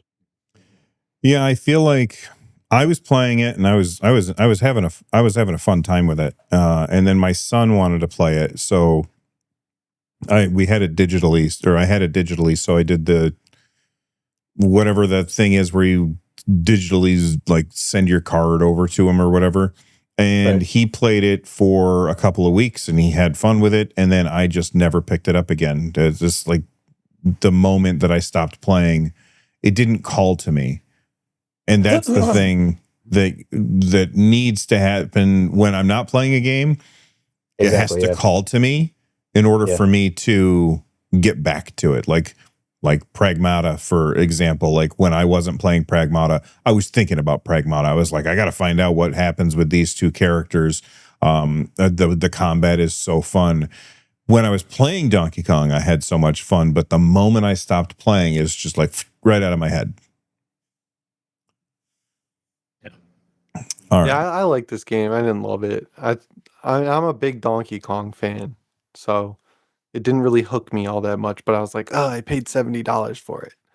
So I feel like that's like it's super neat and all, but then you can really start to feel like they ran out of ideas, and they're just like kind of Yeah. they're waxing on and waxing off in a different environment. It's like you're doing this thing again, but now it's snowing, and it's like, yeah, okay, I get it. Everything's kind of slippery. Donkey Kong needs a gun. And Yeah, it some of the shoots things where you can like, bananas. so what was the game? What was the game that first came out? Kid Chameleon for the Sega Genesis, where you could put on different helmets and then you would gain a power. I really loved that aspect of it, and Donkey Kong Bonanza has kind of that element, so that kind of gives it like a freshness for every level you go to. But it kind of is like, okay, it's almost like fruit stripe gum. Like you like, flavor's gone after like 3 bites. So Yeah. yeah. So That's sorry, I heard somebody say something. I said that's fair. I didn't say anything important. Okay. So I have been playing Restory, which you told us about Oh, yes. last week, That was good. Rich. Yeah. This game is so cool. I'm super early in it, so I'm not very far. But like I absolutely love the vibe of it. You're in this like little ramshackle shed with like a gate that you can lift up, and then people come and they bring you electronics and then you clean them. I'm playing on controller. It is not a good experience on controller, but I can tell that this game is amazing when you have it on mouse and keyboard. I just don't have a PC. Is it Mac compatible? I haven't even looked at that because like Maybe. my my PC is over there. It's not at a place with a mouse and keyboard. Your I handheld tried is a using PC too. What's that? Your handheld's a PC too. Like you can dock it to a monitor and yeah, but then mouse it's keyboard. Oh, I get what you're saying. Yeah, that would work too. I tried using the Steam controller, and I couldn't find a good layout for it. Where like because when the mouse moves so slow for controller mode. But so I was like, okay, well, I'll do mouse and keyboard, and I'm trying to do it, and like at the same time, the object that I'm trying to clean is like flipping around like crazy as I'm trying to move my mouse over to it. So eventually I just gave up and went back to controller mode. Apparently the devs have said they're working on making controller mode better. So I might wait before I play more, but like I just talked about what happens with me and waiting. As soon as I stop playing, I'd never go back to it. So I really like what is happening so far. I will say I don't care what happens with the story. Like it's not interesting to me. If I'm sitting there and working on cleaning I don't know, a Nokia phone or whatever, and when you're looking down at your desk and you're cleaning it, right? And then somebody comes to your window and a bell rings, and so that's like your cue. Oh, there's a customer here, and I have to look up. And every time that they do, I'm like, I really wish they would go away so I could just keep working on cleaning this thing because I don't want to interact with them. That's funny. Yeah, and there is like they did try to make it a compelling narrative. I think that's going to vary from person to person. But like for example, one of the first people you meet is like clearly a shady like some sort of boss, right? Like some sort of crime boss. And he's like trying to convince you to keep quiet about something. And it's like, okay, what's this about? I don't know where that story goes, and it's a immediately very early beat. But yeah, That's him right there. Him. Yeah. So yeah, it's curious, but it's interesting. And then the controller, I'm glad you brought that up. I did play with controller. So the reason I'm glad you brought it up is because I had a fine time, and I probably didn't even mention that. Like, yeah, it's really a mouse and keyboard game. But for me, for whatever reason, I don't know, maybe I cranked up the sensitivity or something. I don't remember. But there's no settings. There are no settings for the controls at all. You can't change anything. I wonder what I did. But yeah, either way, I had an okay time. Like it was a little bit awkward, but I was playing. I played for like 3 hours straight on a Legion Go S. I'll say that. Looks like a good iPad game. Oh, it would be amazing on iPad. Does this game have any like Papers, Please aspect to it? No. Nothing like that. It really is like a cozy game. Okay, plus, so it's like a power wash simulator, but like exactly stuff. Yeah, okay. Yeah, and in addition to, although Power Wash Sim probably has this too, I'm not sure, but in addition to just like it's nice to clean stuff off and repair things, it has like a business management sim aspect to it. So you have to like buy stuff. So like for example, you get something that's broken, and what do you need to do? You need to get a whole other broken thing of the same thing. So you get a broken PSP, you need to buy another broken PSP. Basically what repair shops actually do. Exactly. Right. Yeah. So like it has that whole aspect to it, which is pretty cool. neat. Yeah, that's pretty cool. Now, my son asked me, because he saw me playing, and he asked me, he said, are these accurate? Like, because you're, first off, they can't call it a PSP. It's called a PNP, or it's like a Noni PNP or something, right? But it's clearly a PSP. And he's like, is this accurate? I'm like, I don't know. I've never taken any of these things apart. Is it? Yeah. It is accurate. So that when you open a PSP, it's more than just representative, right? Like that's pretty much how you open up a PSP. Everything you do. That seems like a game development nightmare to me. Like, could you imagine, like, I have to do this accurately for something that's going to be like plonk, and you know what I mean? Like, yeah. I respect it though. It looks like a lot of fun. I also had a bug that happened when I was playing where I was fixing an object. I can't remember what it was, but it was like turned over. so it was like face down, and I couldn't turn it back over, so it was facing me, and so I'm picking up the parts, and I had to put it back together facing down. So like I'm holding the phone this way, and I'm like, or whatever it was, and I'm putting all the parts back in this way, and they still snap in, and it's not like a big deal. But I ran into that bug. But I feel like this has some serious potential. It's really cool. Yeah, definitely.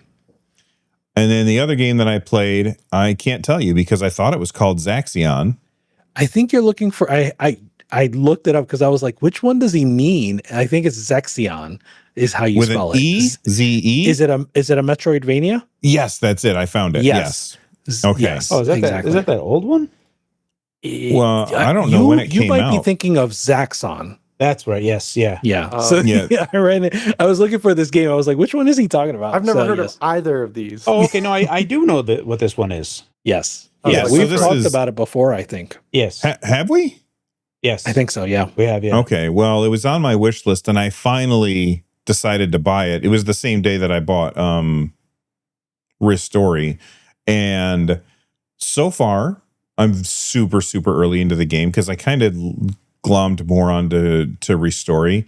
But I picked this up and I was like, okay, this is cool. I love the vibe that it's going for. Like, it feels like not just, okay, it's a Metroidvania, and also, yes, super ripoff of Metroid, but at the same time, it feels like the kind of game that I would have played if somebody ported Metroid to my Commodore 64. That's what this looks like. This always looked like to me like those Eurotrash clones of popular games that came out, but they still are their own kind of awesome. Real quick, Carrie, because last time we used this word, we used Eurojank, which is a little bit different, but in both cases, these are both complementary words. Yes. People think that we're like trying to like no, not denigrate Europeans or whatever. No, this is not me saying was a green bubble ass photo. This is not me saying That was not that bad. I can say a lot worse. Yeah. No, these are meant to be endearing. Both Eurotrash and Eurojank are meant to be endearing. I'll point out, I was trying to be. You were not being endearing whatsoever. It's okay, Jimmy. We still love you, buddy. Phone pieces. Oh, I dropped my phone. I'm going to spend the next 15 minutes collecting its parts.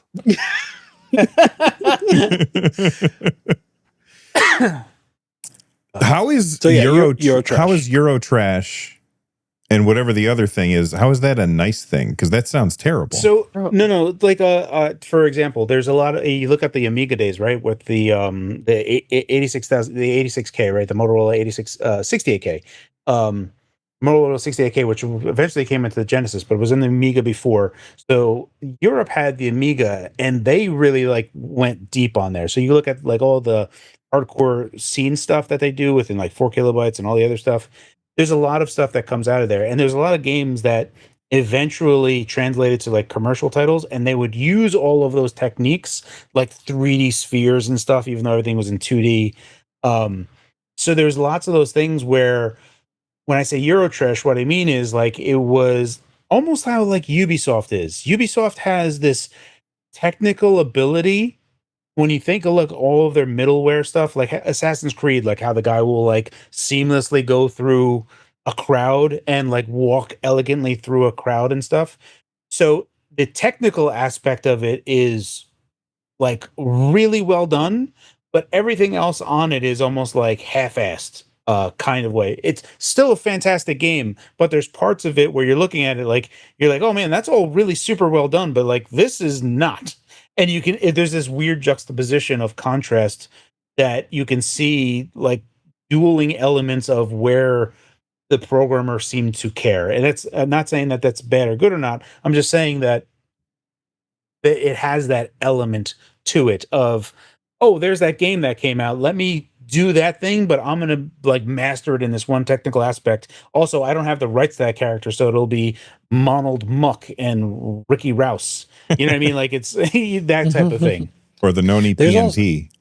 Yes. Just to give another example that's neither Eurotrash or Eurojank is Vomit Core. right? So like, there's like I'm Cruelty learning so Squad. many words today. yes, thank you, Jimmy. Jimmy knew what I was talking about. So Cruelty Squad is a game that like I hate to say it like this, but it's probably true, right? It objectively looks ugly, but also it's Yeah. really like, oh, you did something cool there. Even though it looks like what we would traditionally call ugly, it's like, oh, you did something here. Like you really like committed to this, and you right. made art out of this.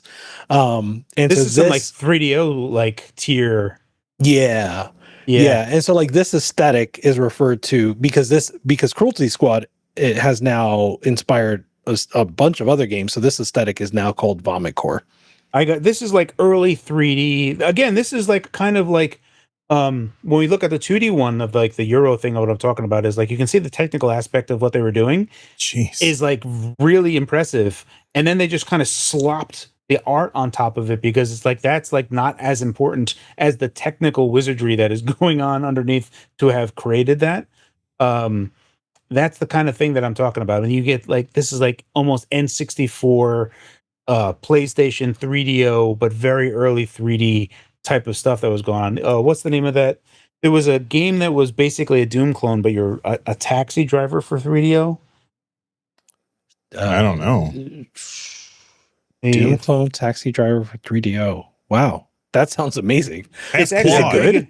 Quarantine. Quarantine is the name of the game, and Oh, cool. Quarantine kind of has like those elements as well, but also Doom does as well. But like you have this sense of like emerging 3D and like people just kind of figuring out whatever the hell they're trying to do there.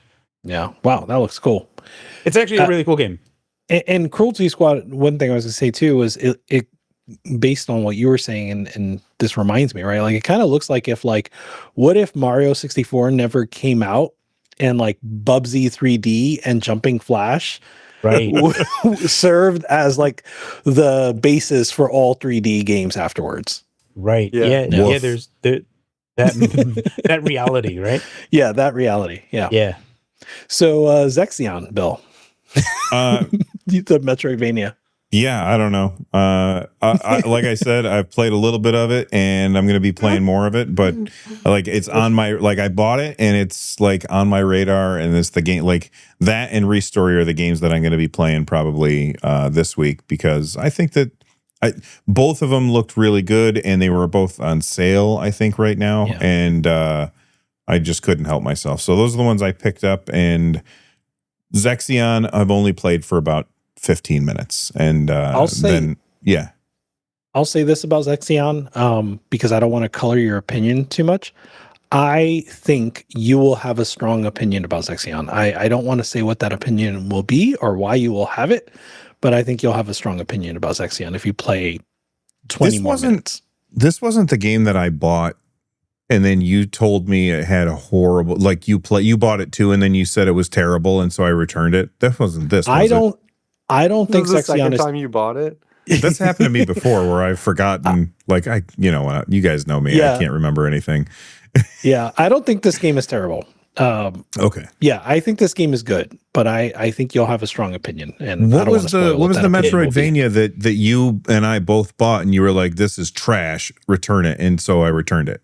I don't want to try. I don't remember what the game is, but if I did, I wouldn't want to trash them again. Say it. But I'll say this. We have talked about an Android Zexion. phone. Yeah. We have talked about Zexion before. It's possible that I influenced you to return it. I guess now I have to say, Zexion is hard. I don't know if you, Carrie, have played Zexion. I haven't. No. When we talked about this last, I wanted to like get it, but it just became something. Real quick, Bill. Immercenary for 3DO. Immercenary. Bring that up, and that is a closer approximation. That's what actually flashed in my head. Sorry, go ahead, Rich. Yeah, so Zexion is challenging. I did also maybe find it to be a tad derivative, but I was really early, so I don't want to say that it's derivative. But I can definitively say it's hard because I was only very early on, and I found it challenging. And I love challenges, so like I'm curious to see where you land on that. But you won't have to play for 2 hours to find out it's hard, Bill. So I say, play it, Oh. and if you find it hard and you find like you don't like it, then return it. Don't return it proactively based on what I just said, please. Did you Okay, give I up on that won't. game you were talking about last week? Oh yeah, you Oh, what were you playing?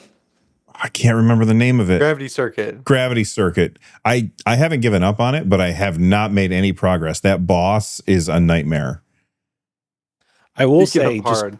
going back to hard stuff, right? And I thought of your experience with Gravity Circuit when I was playing Super Mario Wonder, because I was like, I could just stop playing this game now. Like I did everything I need to do. I don't need to finish this last level. I'll spoil it. So like the last level is like a badge marathon. You remember Wonder has badges, Mhm. and one of the badges makes you invisible. So I kind of thought it was unfair that I you hate could that not shit. see Mario. Can you see the shadow under him? No, you can do a couple tricks. Like you can, the when you press R, you do a Yeah. spin. Like Yeah. that I'll Oh. leave like that gives a dust. little exactly, right? So you can do a couple things like that, but like and there are clouds too that like disappear when you go over them. So like when you go over the clouds, you see the path that you made. So there's a few things that help you for sure. But I definitely was like, I don't need to play this. Uh, I could be but doing anything else. I could right be now. doing literally anything else. But I will say, I did feel like, yeah, I just decided that I can do it. And every time I played, I got a little bit further. And then when I was done, I was like, I did that shit. So Nice. yeah, There you go. I encourage you to do the same, Bill. All right. Well, everybody who was wondering what exactly it is that Carrie wanted me to bring up, this is 3DO Immercenary for the people watching over on youtube.com/nerdnest. If you are listening to the podcast, head over to the YouTube channel and you can check this out. But this looks terrible. This is the Cruelty Squad type of thing that I was telling you about. Is just like there's just a bunch of stuff going on with like wild colors and other things going on, and you just have like just weird points of reference. This was like the closest thing. This is like when I look at Cruelty Squad, is that texture of the transition of people that were making good 2D games and kind of failed out of like making 3D games, and they were Yeah. like trying, kind of like how Bubsy with the platformer was like they didn't know figure it out. They were like, how do we make this platformer work? Right. And you can kind of like that Cruelty Squad thing kind of fits in that kind of flavor for me. Yeah. I hear that this game is actually pretty cool though. I'm just The looking name at is the good. art right now, and it looks like it was made in Bryce 3D. Exactly. Yeah. Like this is like these people were so like preoccupied with just making something work in 3D that they were just like, quick, put something on it. Yeah. And it's just like, yeah. So it's just a hideous mess. But apparently it's actually a pretty decent game, from what I read. Never played it though. All right. Well, that's going to do it for this episode of the Nerd Nest podcast. You guys could have been anywhere, but you decided to hang out with us. Jimmy, what are you working on, man? What's your next video? I went through all 13 Halloween movies and picked out a couple costumes, a couple kills, and a couple levels I'd like to see become DLC for the game, and it should be up, if not Saturday, Sunday. Awesome. That's what I'm working on. Very cool. Rich, you got anything to share with us? I think so. I'm doing a real quick check. So I've been watching Jason Schreier's channel. Most of you probably know who Jason Schreier is. He works currently for Bloomberg, but he's been a gaming journalist for a long time. And I don't love like the videos where he just goes through and just tells you about like why things work the way they do. No fault of his. It's just like, oh, I know that already, right? Like that's not what I'm looking for. But what I do like, oh, this is it here, is when he kind of tells us sort of like potentially untold stories. This one isn't untold. It's something that he's told before, but it's a good compilation of it. The truth behind sexual harassment at Blizzard. So he kind of details what he's written before in various places, whether that was there was some detail of this in Play Nice, but there was better detail of this in his Bloomberg reporting. But then here he is just kind of retelling the whole story of what he knows based on various reports. And overall, he's always just a good source for this sort of investigative journalism and what it means to have like good sources, right? So always recommend Jason Schreier. I feel the same way as you do, Rich, because when he started doing YouTube stuff and he was like talking about stuff, I was like, oh, okay. Like he always does like, you know, big expose stuff. And then I watched his Xbox thing and I was like, we already know all this. Like this, you just said everything that we already know. Like, why did you even make this video? We already knew everything he's talking about. And again, I do mean it's not his own fault. It's literally like we would make the same video, or we've talked about it on this podcast in the same way he's talking about it there. And so it's not. It's just what we think. A lot of it could be from his reporting from the past, but it's like he just like. I was like, oh, okay, this is, you know, it's Jason Schreier. He always has, and then you just like completely said everything, and I was like, why is anyone watching this? We already know all of this. It's because not everybody knows it all. That's it. Yeah. Like I constantly get like, I'll make a video and somebody will be like, oh, well, we already knew this. I'm like, no, you already knew this. It was new information to me. And for other people, it's new information. Not everybody is constantly as plugged in as you are, pal. And I don't reply that. I usually just reply, well, you seem nice. Green bubble ass. You seem right. Psych. Although I did zoom in on Jason Schreier's shelf, and he's got his books on there. If you have not yet read Blood, Sweat, and Pixels, really good book. Really good book. What's that little robot he's got? I don't know. What the hell is that? I don't know. Thing's enhanced. creepy. Get Claude on it. This is as enhanced as it gets. Computer, what is this? Computer. Computer. All right. What is this? Carrie, what are you working on, man? What videos you got coming? Anything? Yeah, I'm trying to get some videos done before. So this has been like a long time coming because I've been so busy. But this is the Amber. This is not new or anything particularly exciting, but I do have like benchy mark things. So I started actually qualifying stuff rather than just like talking about them. And I thought I would compare the previous version of Ambernix versus their new one, so that you could like have a better qualitative understanding of, hey, I have that old version. Should I buy this new version? Does it do anything new for me? So is that the Flip Zizzle? It's the RG, their RGSP. Is that the real name? No, that's what Tech Dweeb calls them. He makes up different names for all of his. I love Tech Dweeb. It's super simple. This is the real GBASP. This I absolutely loved. This was like my main handheld for so long, and I thought when they finally made the backlit version of it or front lit version of it, that I was like just super happy with it. So it's really, I feel like I'm just nostalgic for the form factor more than anything. It's a fine handheld. Nice. Well, that's going to do it for us today. Thank you guys for hanging out with us. Stay rad, and we'll see you on the next episode. Bye-bye. Bye-bye. See you guys.